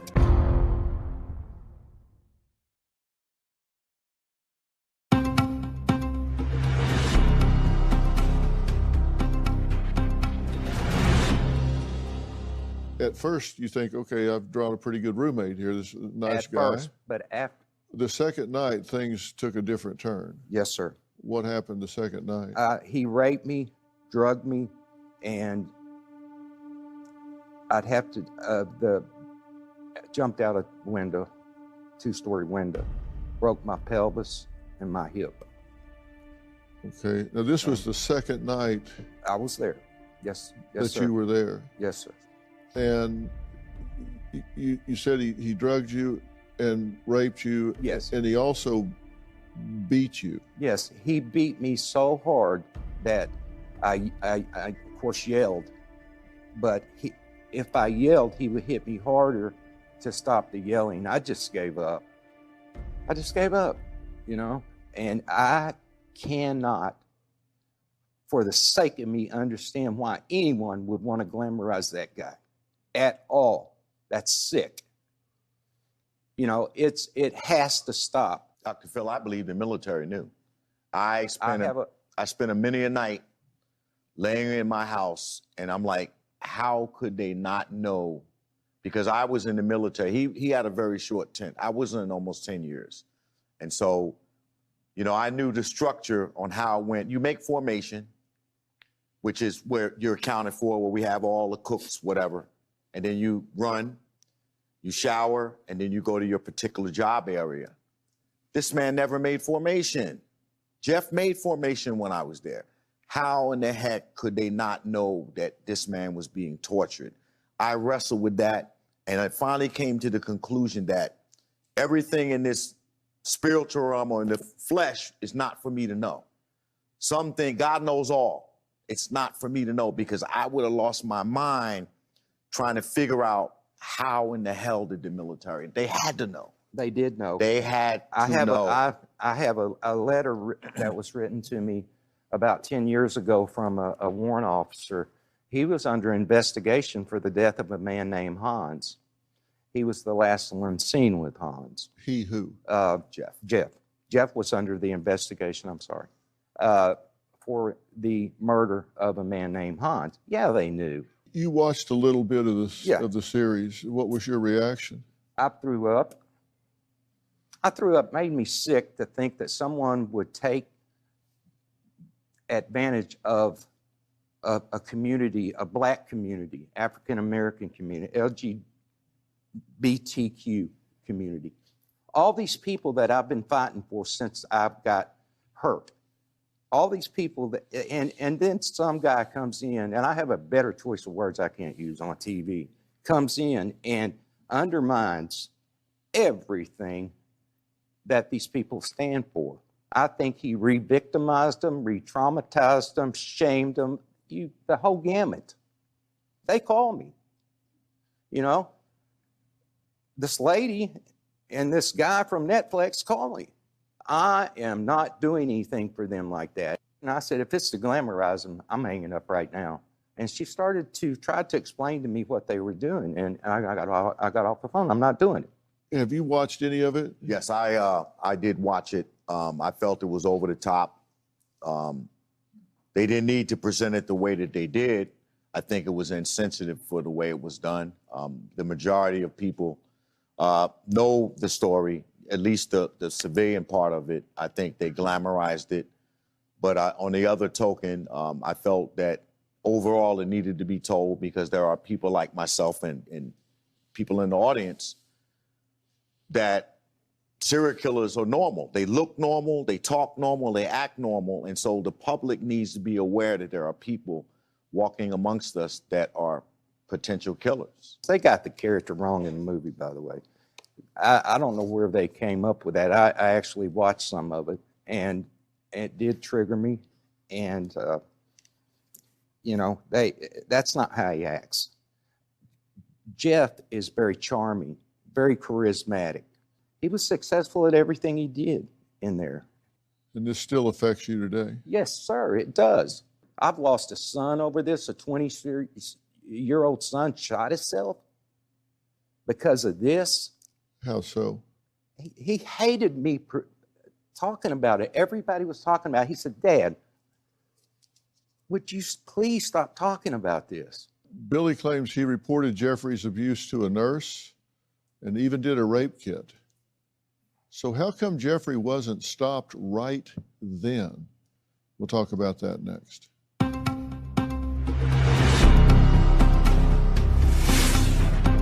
broke your hand, he broke your foot. Yes. He stabbed you. He stabbed me, I think we counted 30 times. And this actually is a fingerprint right here. I see that. Grabbing here and choke.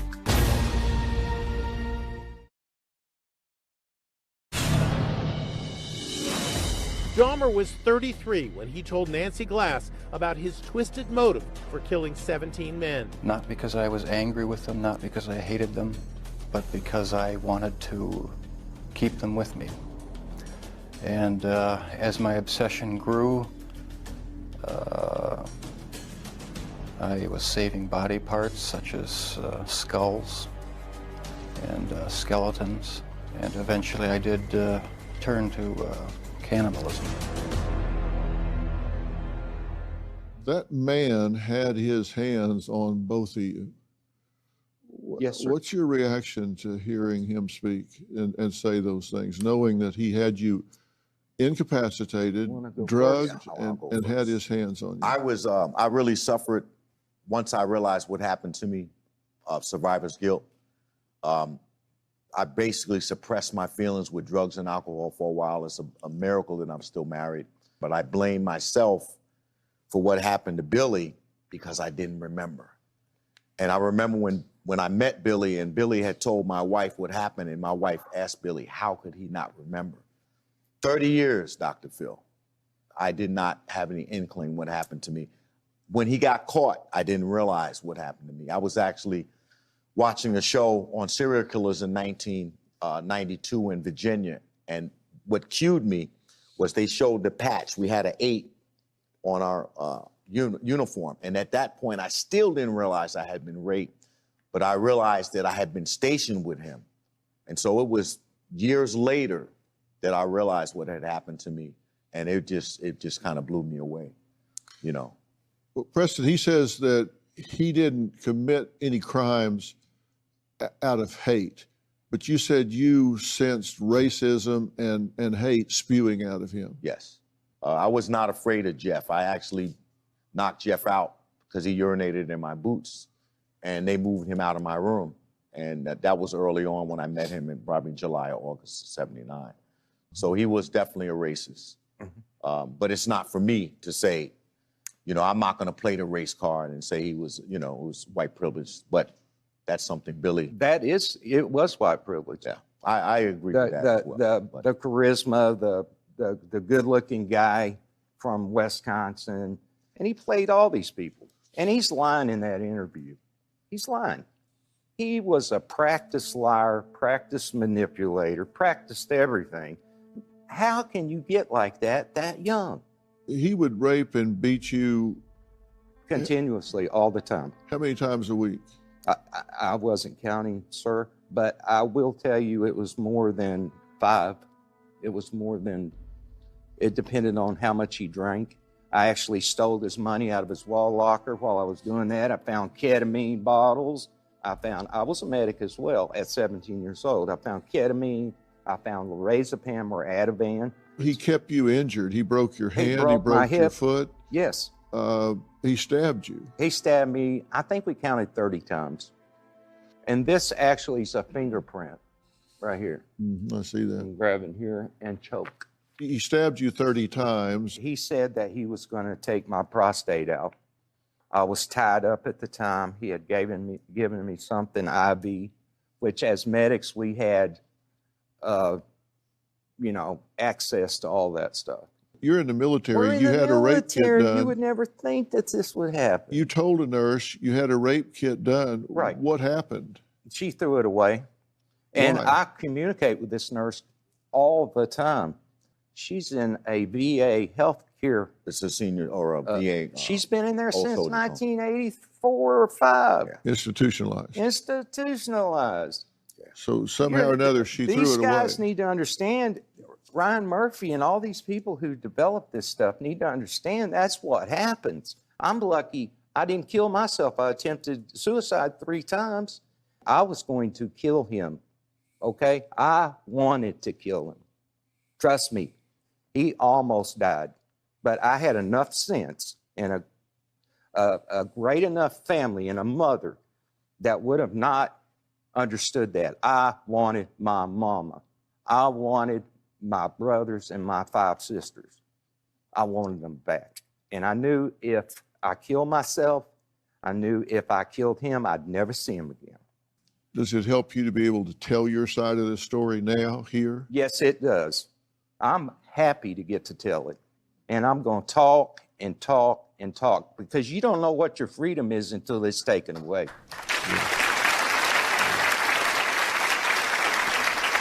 You said you were afraid to report this. What do you think would have happened if you had said this? My own people would have killed me.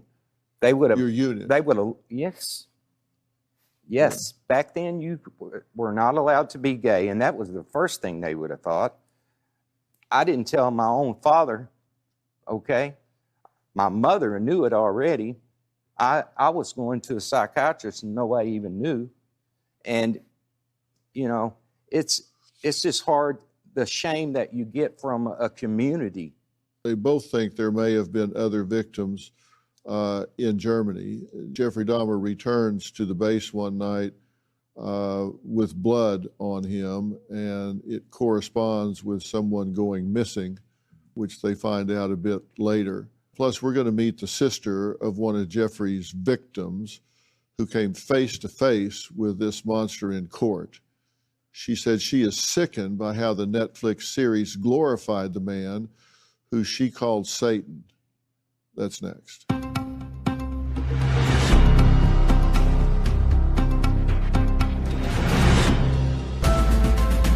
Only the sister of Errol Lindsay was unable to contain her rage. I don't want to ever see my mother have to go through this again. Jeffrey, I hate you. I hate you.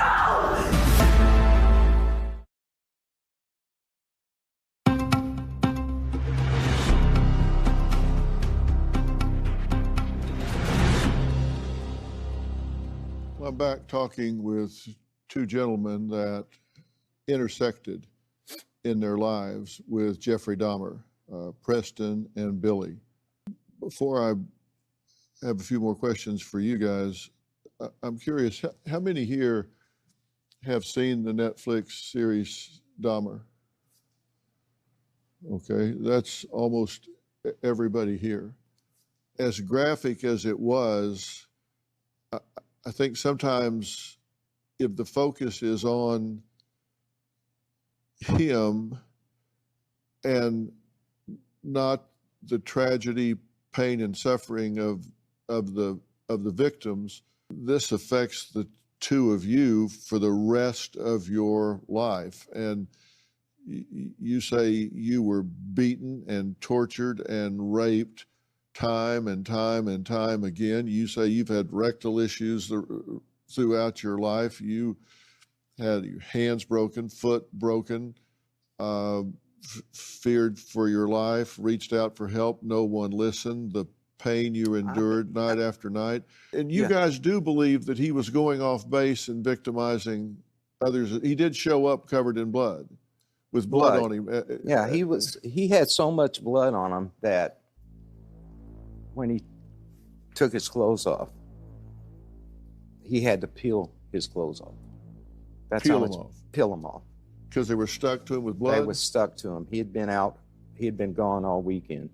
How do you show up covered in blood and Right. everybody goes, hey?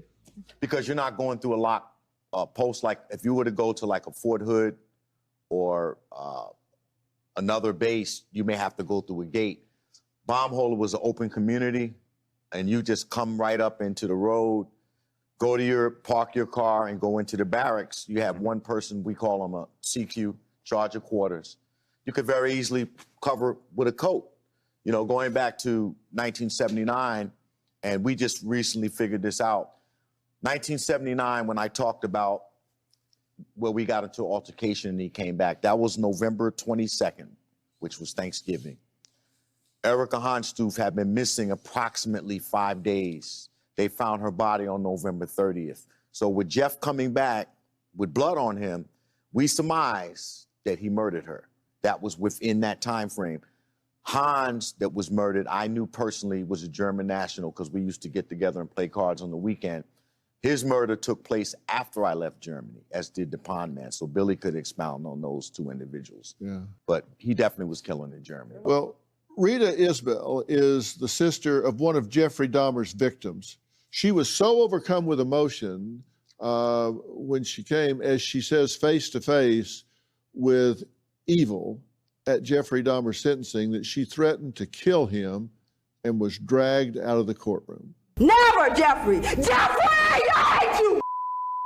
I hate you! Something's out of control! Don't Jeffrey, I kill you! God damn it, look at me! I kill you! That's real. Rita Isbell, the sister of Errol Lindsay, joins us now remotely. She says watching portions of Monster on Netflix left her feeling like she was reliving her worst nightmare. Rita, it's an honor to meet you. Same here. I'm just, listening to the two gentlemen. It just blew my mind. That lets me know that I was right the whole time when I was in front of him, Dr. Phil. I felt it. You felt the presence of evil when you were with him. I felt it. Yeah. I had no idea.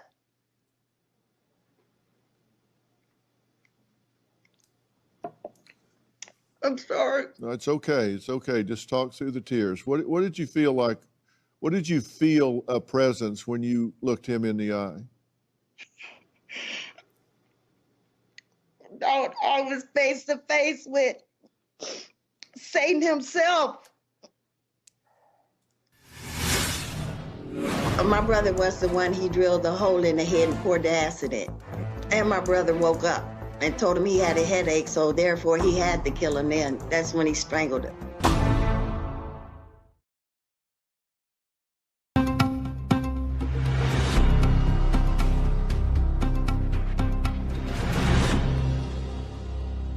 All through the trial, they were trying to portray Jeffrey Dahmer as being insane and out of control, and you didn't buy that for a second. No. You thought this was purposeful, intentional, and he knew exactly what the hell he was doing. You heard the two gentlemen. Yes. He started out with them and brought it on to Milwaukee. Did you know that your brother had met him at the time, or was this something that you learned after the fact? I learned after the fact. After the fact. I'm still learning. I'm still learning right today. And what weighs on you the most heavily, Rita? Every time I think that I'm done with the story, new stories come out, just like today. I feel so bad for the two gentlemen. I really feel bad for you. I do. That's why I'm crying right now. I'm crying for them. When you think about this, do you think about Jeffrey Dahmer, or do you think about what your brother went through? What is it that haunts you the most? Well, 31 years ago, the time has passed, so I was kind of dealing with it. But since the movie came out, and the way he told the movie and showed the movie and lied about him contacting us, he didn't contact none of us. And he said that he did, Ryan Murphy. He did not contact you or anyone in your family? No. No. Let me read you a statement that he made. Ryan Murphy, the creator of the series Monster, claims he did reach out to victims prior to production of Monster.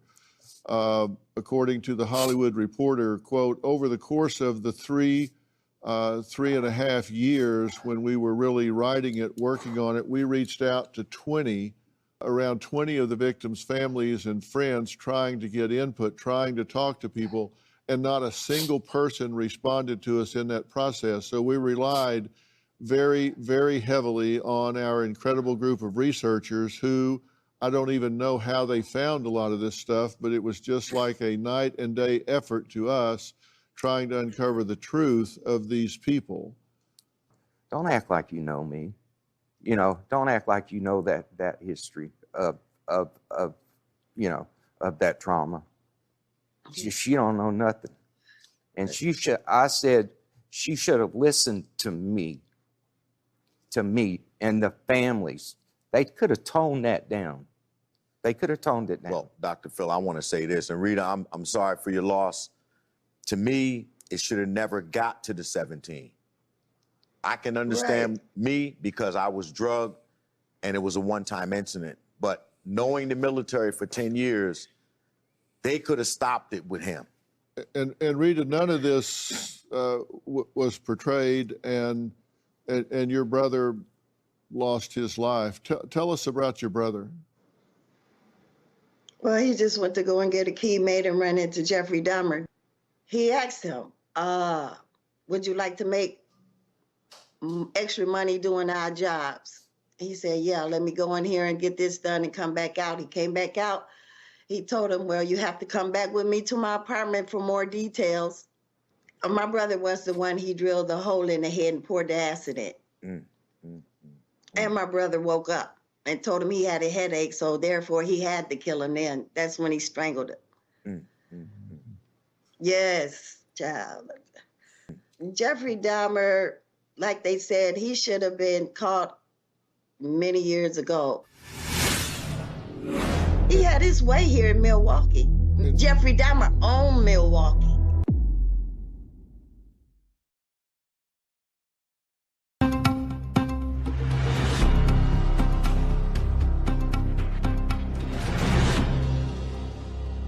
You say that you think Jeffrey poured something into your brother's head to try to turn him into a zombie. Recorded. Yeah, that's what happened. According to what Jeffrey Dahmer said, the gentleman was saying that the military knew about it. I feel that the police department here, they knew about it too.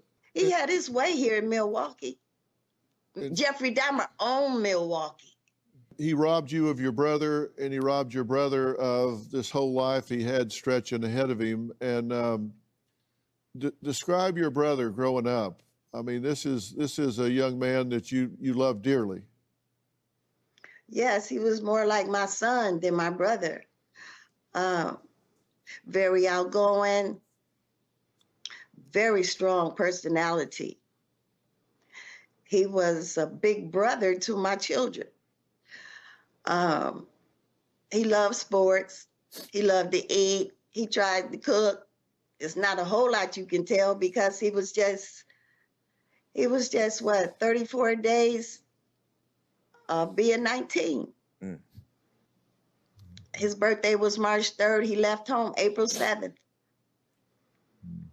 And I don't know if he even knew that he had children on the way. Well, I think it's so important that you have the voice and you're able to put this in perspective so people don't buy this fiction, this fantasy about who Jeffrey Dahmer was, because this was a cold-blooded, calculated killer. And there's no other way to spin that. This was a premeditated, planful, calculating killer that preyed upon those that he could get an advantage on, that he could get leverage on, including this young brother of yours. And I just so hate that for you. I hate what he was robbed of. I hate what you were robbed of. And I tell you, you were my hero in that courtroom. You gave a voice to what so many people felt and what needed to be said. And I was so proud of you for, giving your feelings a voice at that point. And I'm going to ask you to stay with us here. We're going to take a break. Coming up, I want to talk about the obsession with this whole thing, true crime with Jeffrey Dahmer. Is our thirst for this kind of content desensitizing us to it, where we don't really think about the impact on the victims? We'll talk about that next. And later, we're going to go inside the mind of a serial killer and hear the truth about who he was, not the Hollywood version. And we're going to hear it because you're going to see a never before aired interview I did with Jeffrey Dahmer's father and stepmother.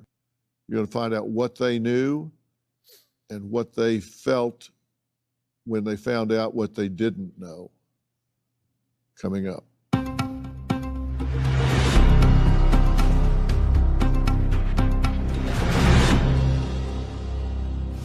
It was said he had even impaled a dog's head on a stick. I don't know if it's really true, but he told me that he found this dog that he decapitated. Do you believe that there were warning signs that as a father you should have seen?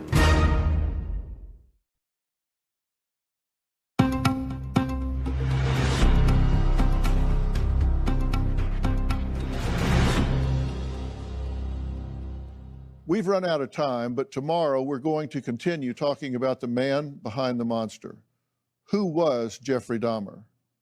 The depth of his evil is much deeper than what could ever be portrayed in a scripted drama.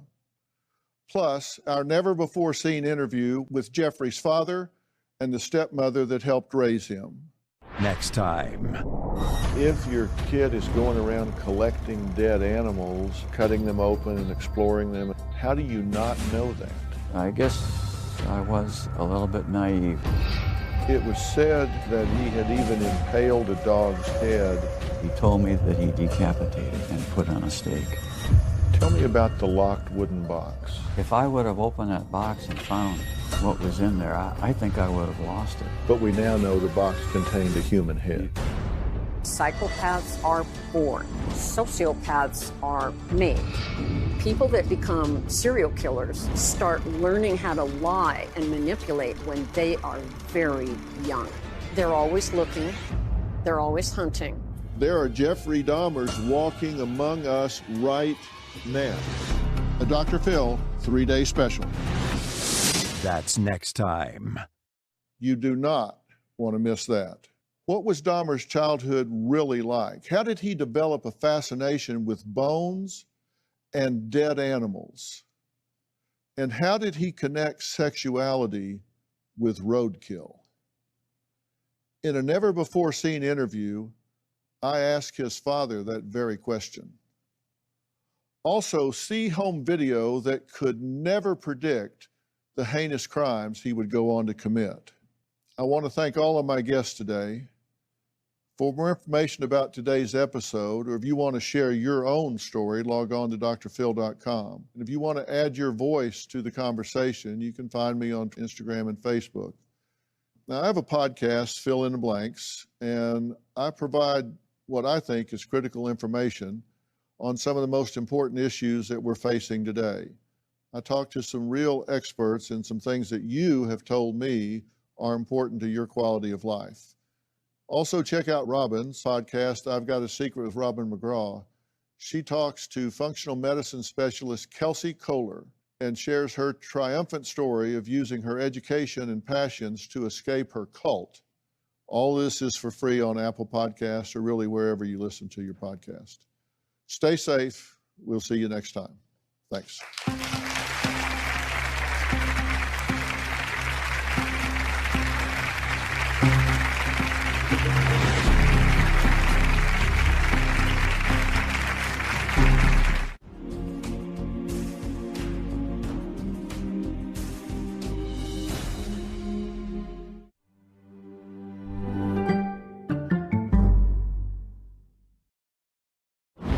Today on Dr. Phil, social media. People would ask me, is that your room? And I would say, yes, it was. But they didn't see the behind the scenes. Stacks of cups, dirty dishes, a pit of depression. And thinking it goes too far. So you'll film yourself doing your makeup, putting on great looking outfits, and you ain't going anywhere. Correct. I don't think your average person wants to see you just sitting on your couch watching TV. Let's do it. Have a good show, everybody. Here we go. This is a safe place to talk about hard things. Stand by. We'll count you down. Today is going to be a changing day in your life. 5, 4. Get ready to take care of you.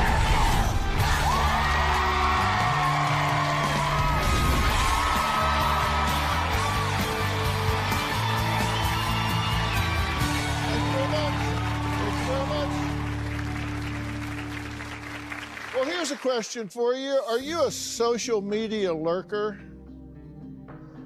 Sounds pretty creepy, right? But before you judge, it is actually very common. How often do you scroll through social media platforms to stare at other people's photos and videos and think, well, that person's surely living their best life. They're traveling, going to fancy restaurants, dressed up so nice. Here I am sitting at home looking at their life. But this is not just a teen issue. Over 60% of men and 55% of women are addicted to constant scrolling to see what other people are doing, leaving many feeling lonely and comparatively unhappy. Take a look. Many of us cannot live without our phones, tablets, or computers. We're constantly connected through social media sites. But research suggests a link between spending excessive time on social media and depression. A recent study found the average person spends more than 5 years of their lives on social media. So a lot of people love it, but there are a lot of negative side effects. People put very selected, curated versions of their life up on social media. And so that's an opportunity for people to feel inadequate, for them to feel a sense of envy. Beauty filters and friend-filled videos can make comparison the thief of joy, and a lot of it's not real. That can mean going down a rabbit hole of leading people to depths of depression. Now, Amy says she's been a widow for several years, which left her a single mom. While parenting and work have kept her busy, she's had little time for a social life, so she admittedly turned to social media, where she talks to virtual friends and wonders if this is why she feels lonely.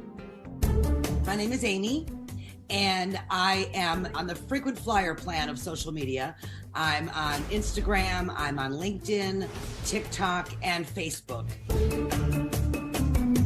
I take my phone with me everywhere. I love my phone. I take it to the bathroom, I take it to work.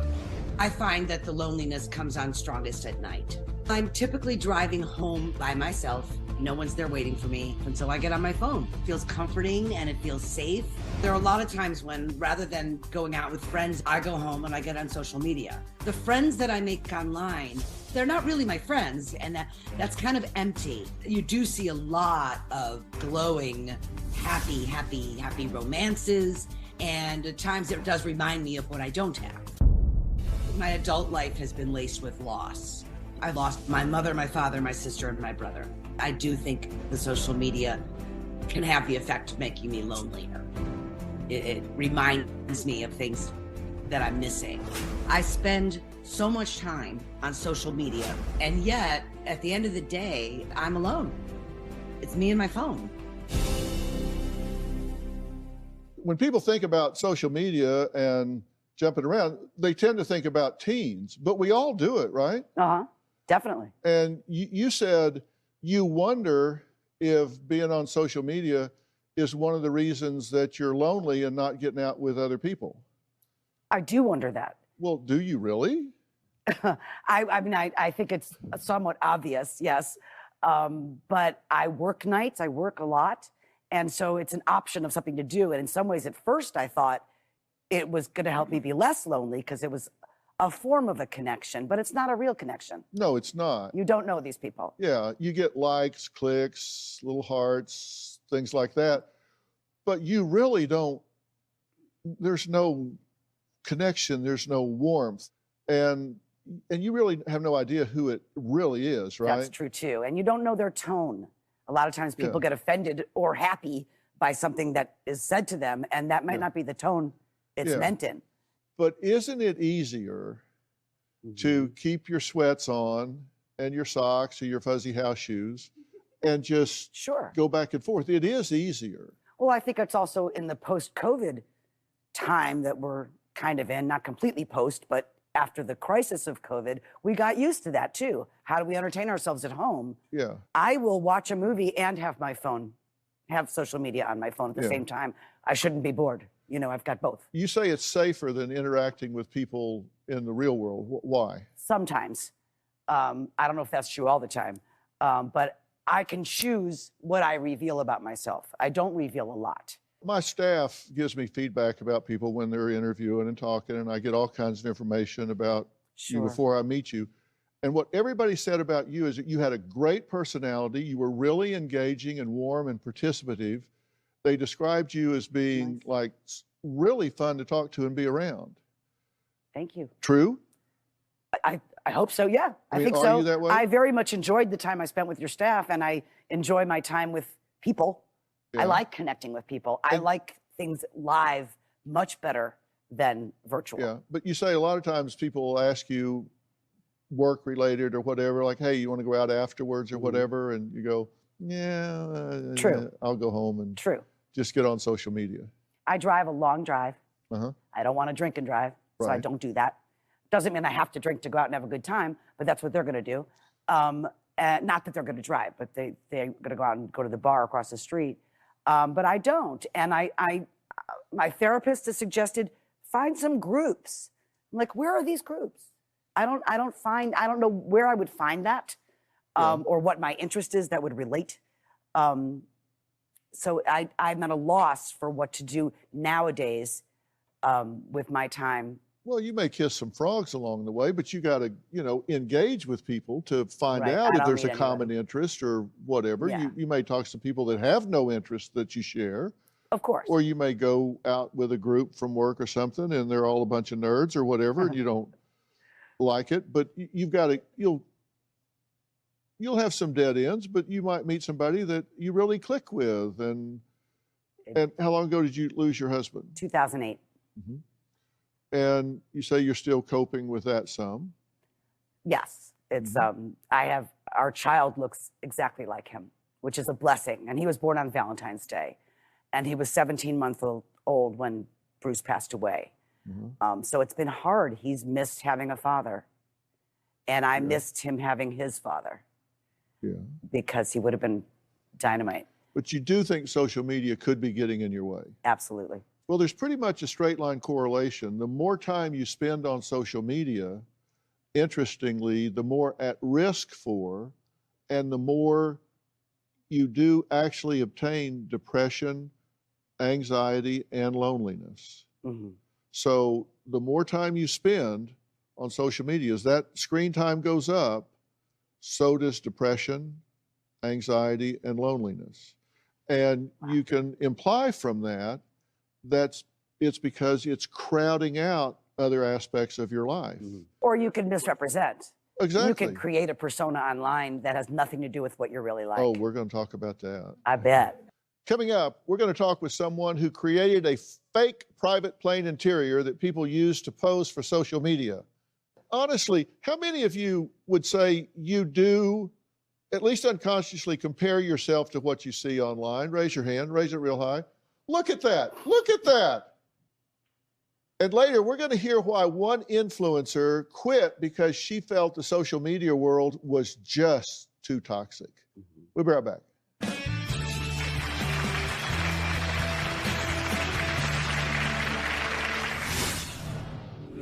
People can get on there and take pictures and pretend they're totally on a private jet. My intention was to inform others of the lack of veracity of most social media.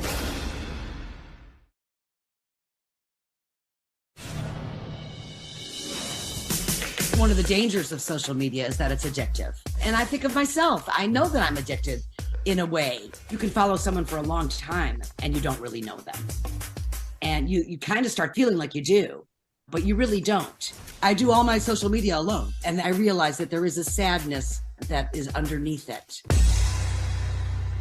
Today, we're talking about how the manipulation of social media erodes the mental health of Americans, young and old. Now, I just ask you, how many of you compare yourselves to what you see online and it looked like the wave? So if you raised your hand, raise it again and tell me, what is it? How does that happen? What do you do? Okay. I'm Amanda. Nice to meet you. Hi, Amanda. So, yeah, actually this last summer I had to delete my social media because I was comparing my life. I'm in grad school. And so during the summer, I went back to like an acai job. And so on social media, I was seeing influencers and they were able to travel and they were getting all of this money and just seeing them do really fun things. And then I was just comparing my life and I was like, I'm working really hard.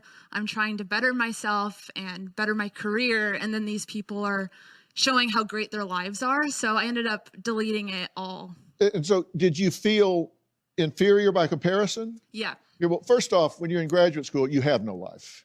Amen. Right? Yeah, amen. So that's just a block out of your life that it's like being blackout drunk. You have no recollection of that. Like you don't know any TV shows, music, anytime during that period of time. Wow, so, yeah, you know my life. Yes.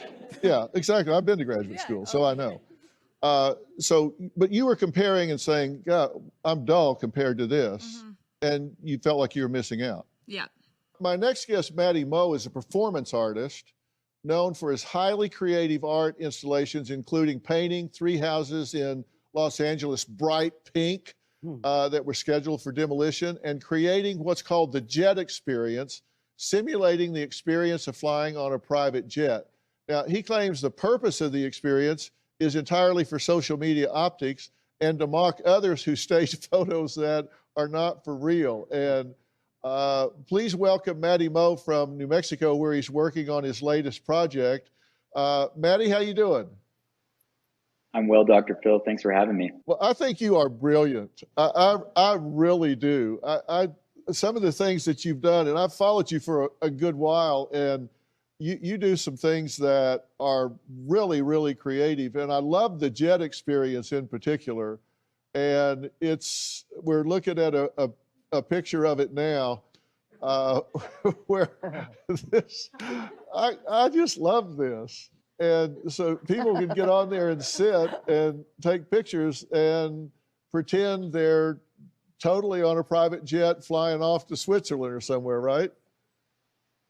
That's right. And I'm a big fan of you too. So thank you for that kind introduction. You used the words mock, and I don't think that was actually my true intention. I mean, my goal is to make good art, and good art is using the tools of your time to tell the stories of your time, and really to be a mirror on society, for them to reflect on kind of what's going on in the world. And so my intention, while it may have mocked some, was to inform others of kind of the lack of veracity of most social media going on today, and allow people to adjust their lives accordingly. Yeah, well, I'll say exposed. Maybe that's a good way to say it, or shine a light on it, because I thought it did just that. I thought it was so revealing, and you've done other things the same way, and I think a lot of the things you've done have brought joy to people, just to get to participate in like this this pink house. I view social media as a tool. I try not to get engrossed in it or obsessed with it or doom scroll. And the thing I'm doing next is really trying to empower folks who are less involved in the influencer world, which is about what I have, where I've been, what I ate, and more about empowering creators, what I think, what I wrote, what I created, and building a community of folks like that, and kind of encouraging the younger generation that while social media is not going to go away, there is a correct way to use it. And there are different types of aspirations other than getting lots of followers and playing the social media slot machine for likes, comments, and dopamine hits. Boy, I hope people listen to that.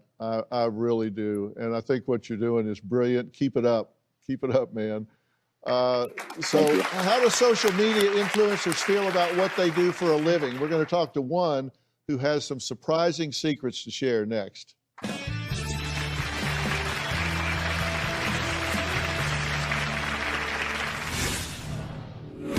A lot of times you're staging the whole thing. I would say a good half of it is set up for the intention of posting. Doing your makeup, putting on great looking outfits, and you ain't going anywhere. Correct.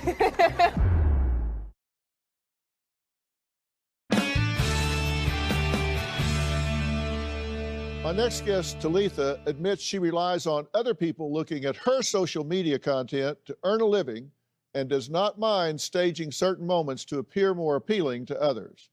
But is that a good thing? What's poppin', everybody? It's your girl, Talitha.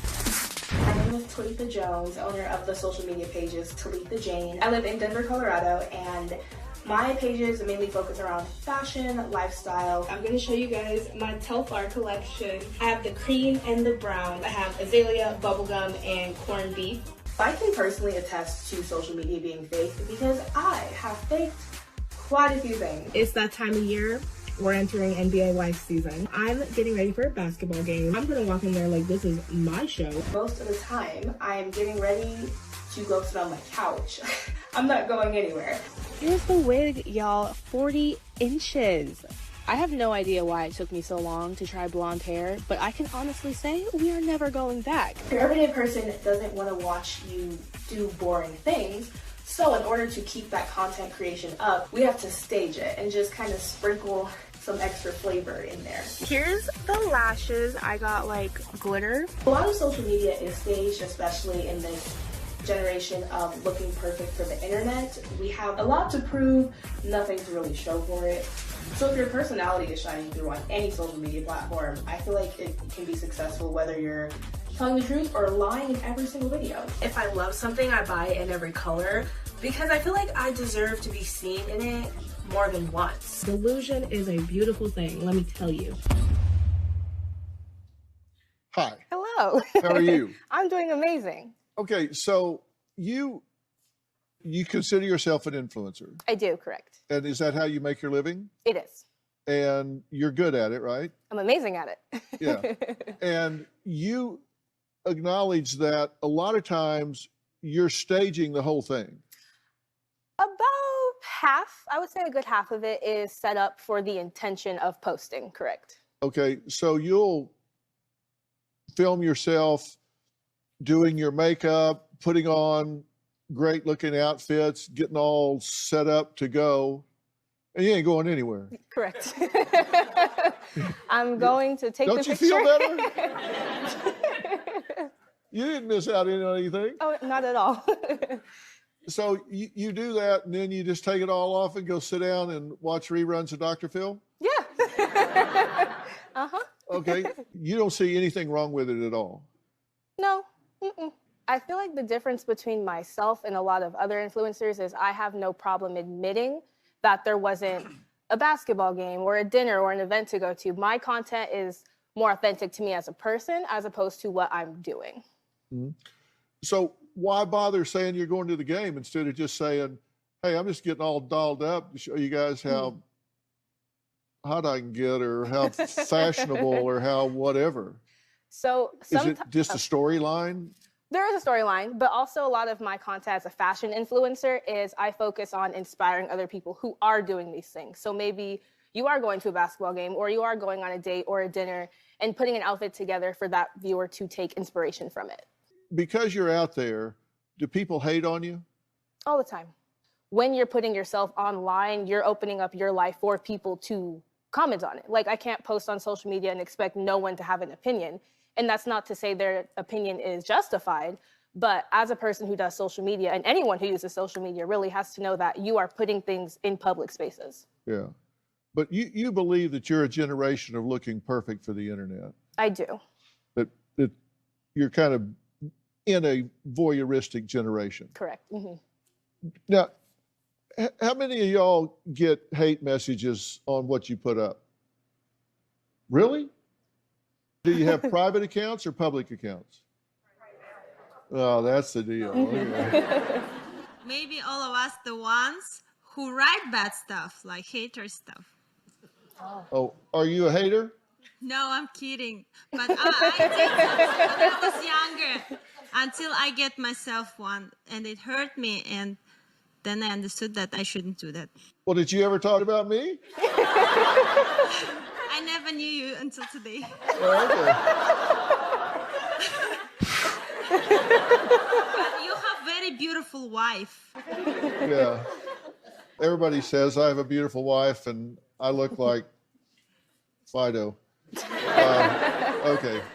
If you thought that there was someone at home that was watching and comparing themselves to you and felt worse about themselves because they weren't going somewhere fancy or exotic, would it bother you that they felt bad about themselves because really they were doing exactly what you were doing? They really weren't going anywhere, neither were you.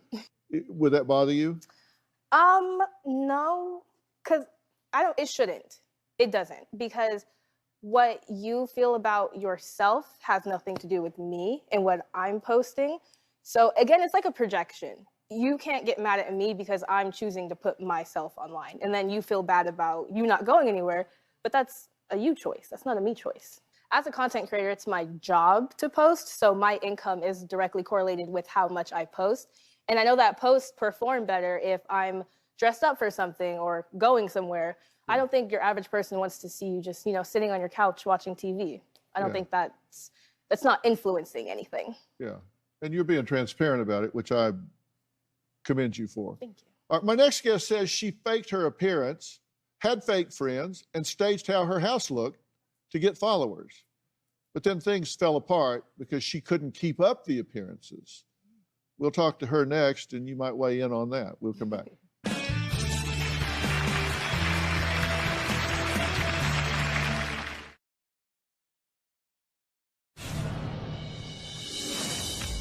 We're about to turn looks, bringing back the green heart emoji, and then it gets better. The green purse.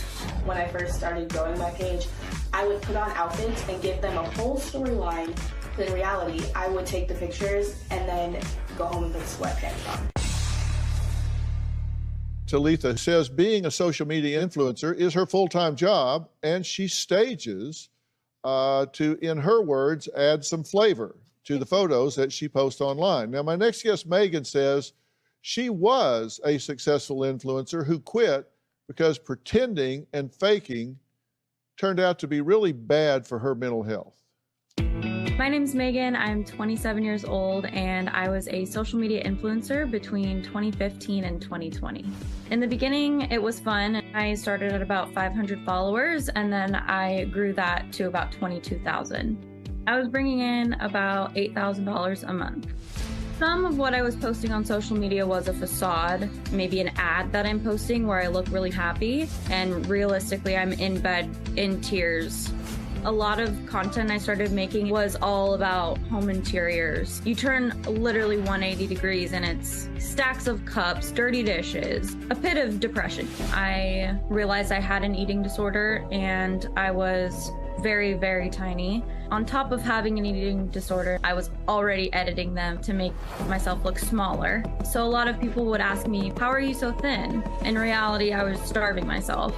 After a while, I started seeing a lot of the negative aspects. People would tend to comment on my lack of knowledge of hair. The criticism was a big deal for me. In the end, I became super depressed. So in 2020, I took a 6-month break from social media. When I stopped, I had a large group of friends that went down to probably 3. I never heard from anyone anymore. I think that I could definitely become an influencer again, but my mental health is the most important thing to me. Megan, thank you for being here. Did it help you to get away from it? 100%. Being able to step away and kind of actually look in the mirror and not look at an edited photo and say, that is me.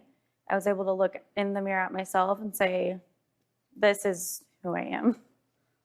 And when you were creating these images, did you feel phony?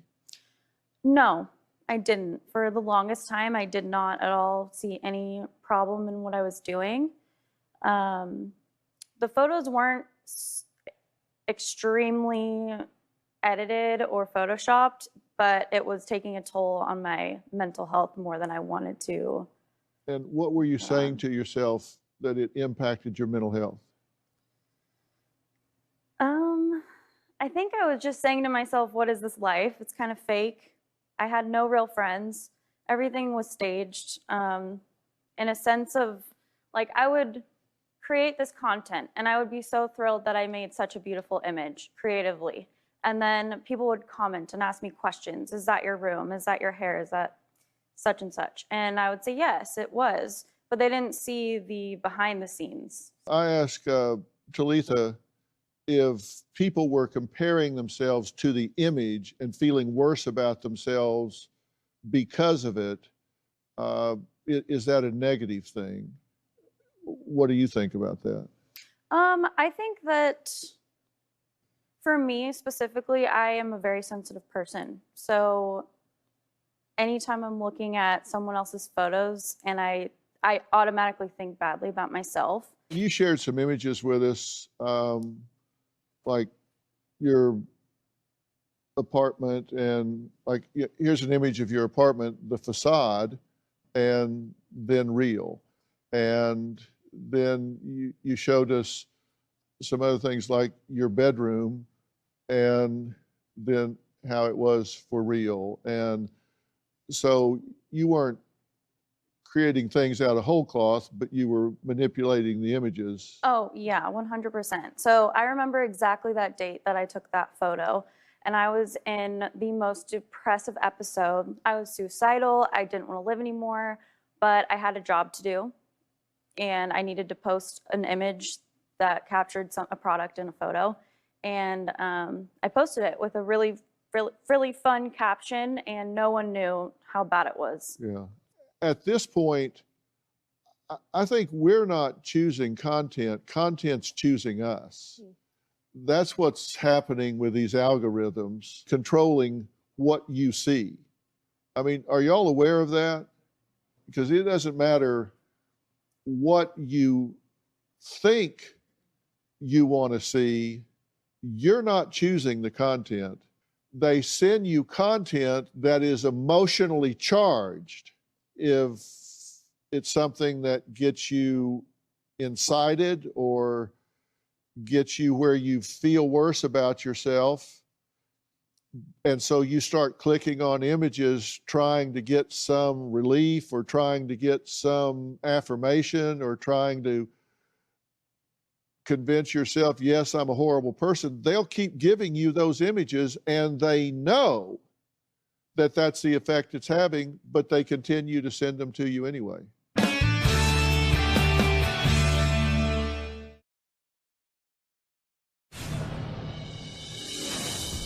You have so much greatness in your life that you have given to the world. My message always to people that follow me is just please be kind.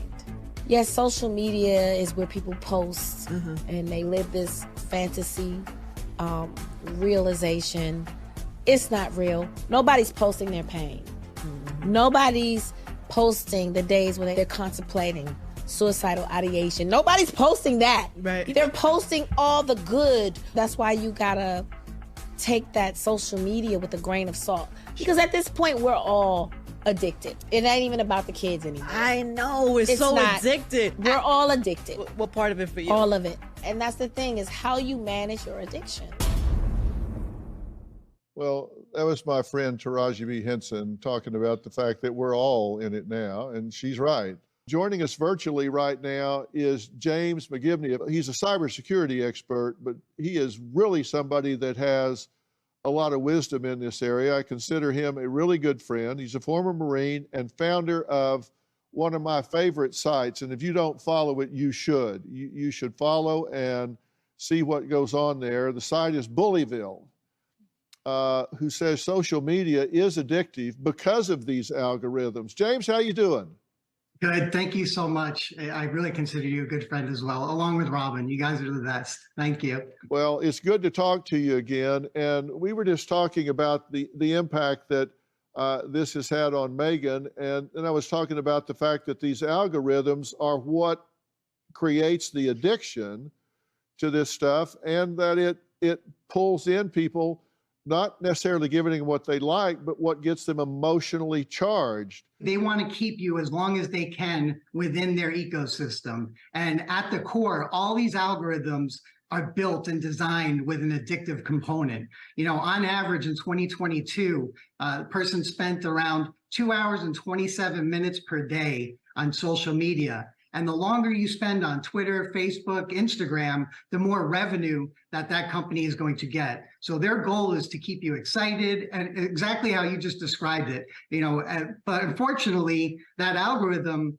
it incentivizes a lot of outrageous and erroneous content on your timeline that might not even be true, but you are going to go down that rabbit hole because you're curious. 56% of people report that if they're on for even the 2 hours that you're talking about, and it goes up if it's more, 56% report that they're depressed, dissatisfaction with life, 52%, fear of missing out, which is a big deal. Hey, I'm going to miss out on something that's happening, some trend, something, 52%, body image issues, 51%. Do you get those numbers? You don't need to remember those, but over half of the people are having a negative experience with this. but yet it's growing exponentially. We're going to meet a 20-year-old who says she's ready to quit her 2 jobs to pursue her dream of being a social media influencer. I want to add her to this conversation here. I'm really curious what you two would say to her. Is she making the right decision? We'll find out next.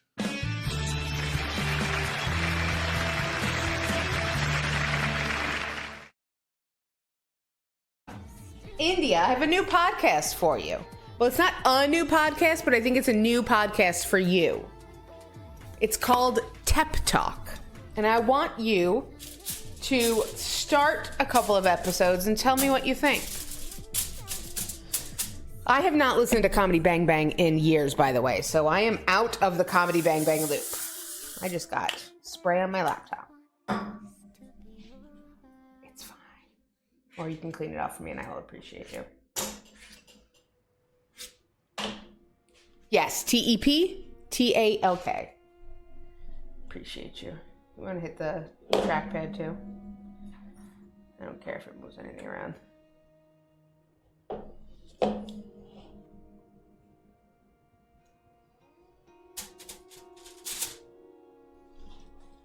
Just a good oil on the computer, no big deal. Yeah, we're just oiling the computer down. It's fine.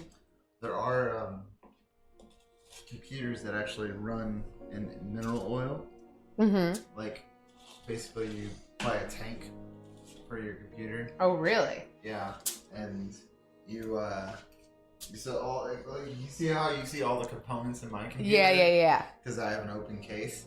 So like it's basically like that, except it's in like basically like an aquarium. Oh, okay. And they fill it with mineral oil. Interesting. And like completely submerge all the components because mineral oil is non-conductive.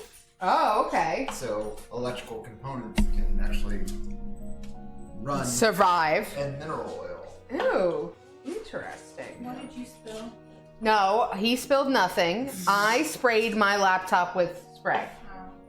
I was helping. He was helping. It's shake and bake, and I helped.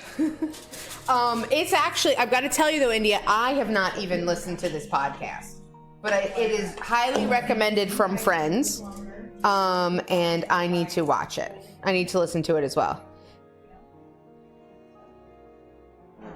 Hold on. Are you a Apple user?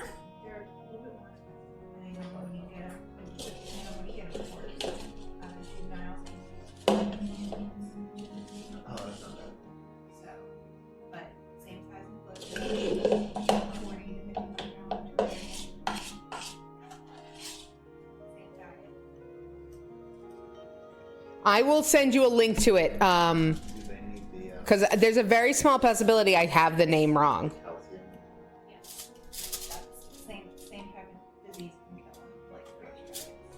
If you can't find it, let me know, and I will DM you a link on Discord later. And there's a small possibility the Tep Talk part is a joke on the name, and maybe it is, but it's not TED. It might be Tech Talk, TECKCH rather, or maybe look up Oliver Harlan.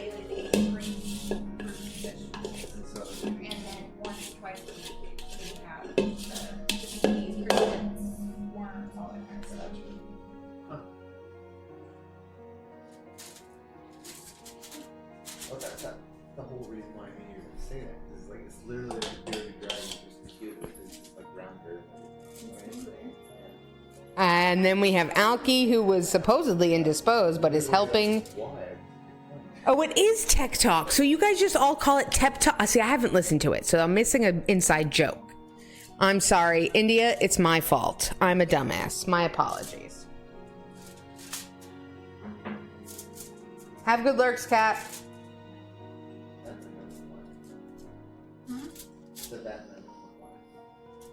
All right, so this batch we're gonna do it the other way because I feel like even putting the salts on as soon as they came out, it didn't even stick.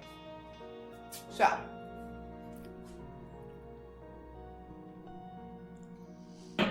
I'm gonna put a little salt on before. That feels like a lot of salt on that first one. Sorry. That one's extra salty for JC. Those look like they're rustic. Well, yeah, they still need an extra minute, which is fine.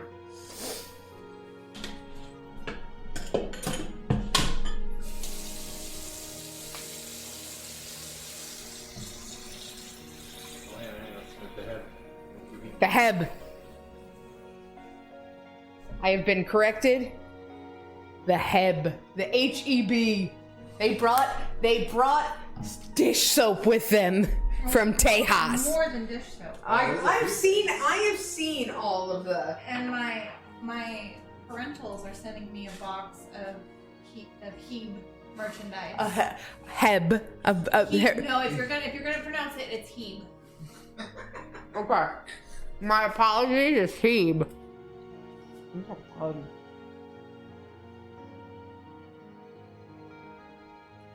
I think we did a real good job. My apologies, Elka. There must be a joke that I haven't fully, because I'm dumb and haven't listened to the podcast yet. They're a lot sweeter than I thought they'd be. Really? I don't know, maybe I just haven't had cookies in that long. Yeah. Don't ask me. Also, as per usual, Alka's the best. All right.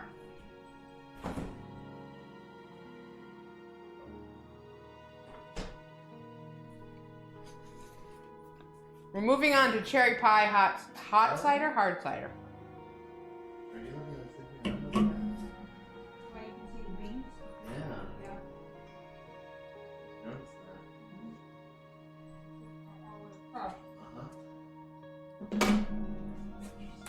I want them to have another minute. Okay, where can I put these so I can put that batch on here? Because these are cool enough. Oh, you put them on the table. Actually, She's got something else. Now, Madame, while you do that, do you want to... Oh, we gotta do the peanut butter and chocolate chip. And then we'll end, okay? Because it's already 11 o'clock. I'm keeping up the JC's real late. there you are. Normally, Madame bed rots, which honestly, I love that phrase so much. Because I do it too, I just didn't know it was a phrase. She 2 nights in a row now. And it'll be 4 nights in a row. On Tuesday night, you can bed rot all you want. You want me to... Maybe I'll bed rot with you. I'm game. We'll just both look at our phones and not talk to each other, except for when we show each other random things. You're like, hey, look at this. Yes. Honestly, you can even bed rot in the bed with her, because I don't. That's what I'm saying. Yeah. You didn't think I was just gonna bed rot on the floor? No, I'm in the guest bedroom. Darling. I thought you were gonna lay in the bed in the guest room. I thought that's what you were referring to. No. You've got the bigger bed. The two of us are going in there.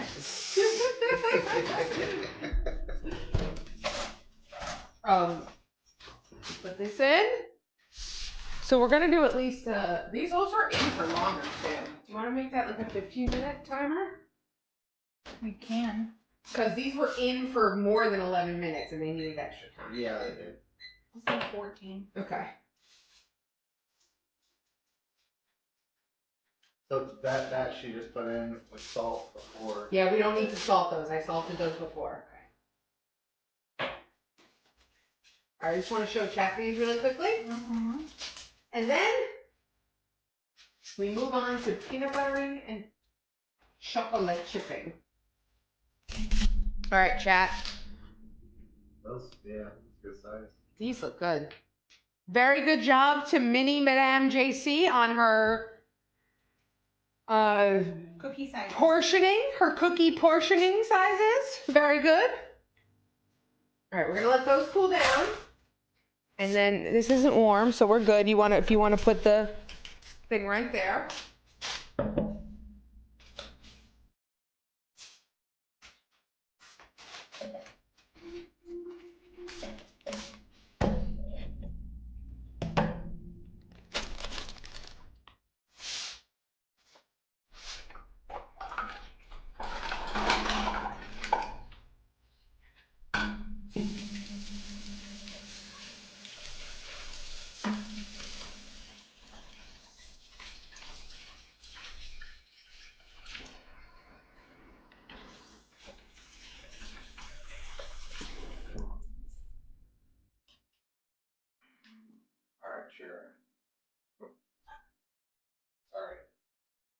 But what do you want?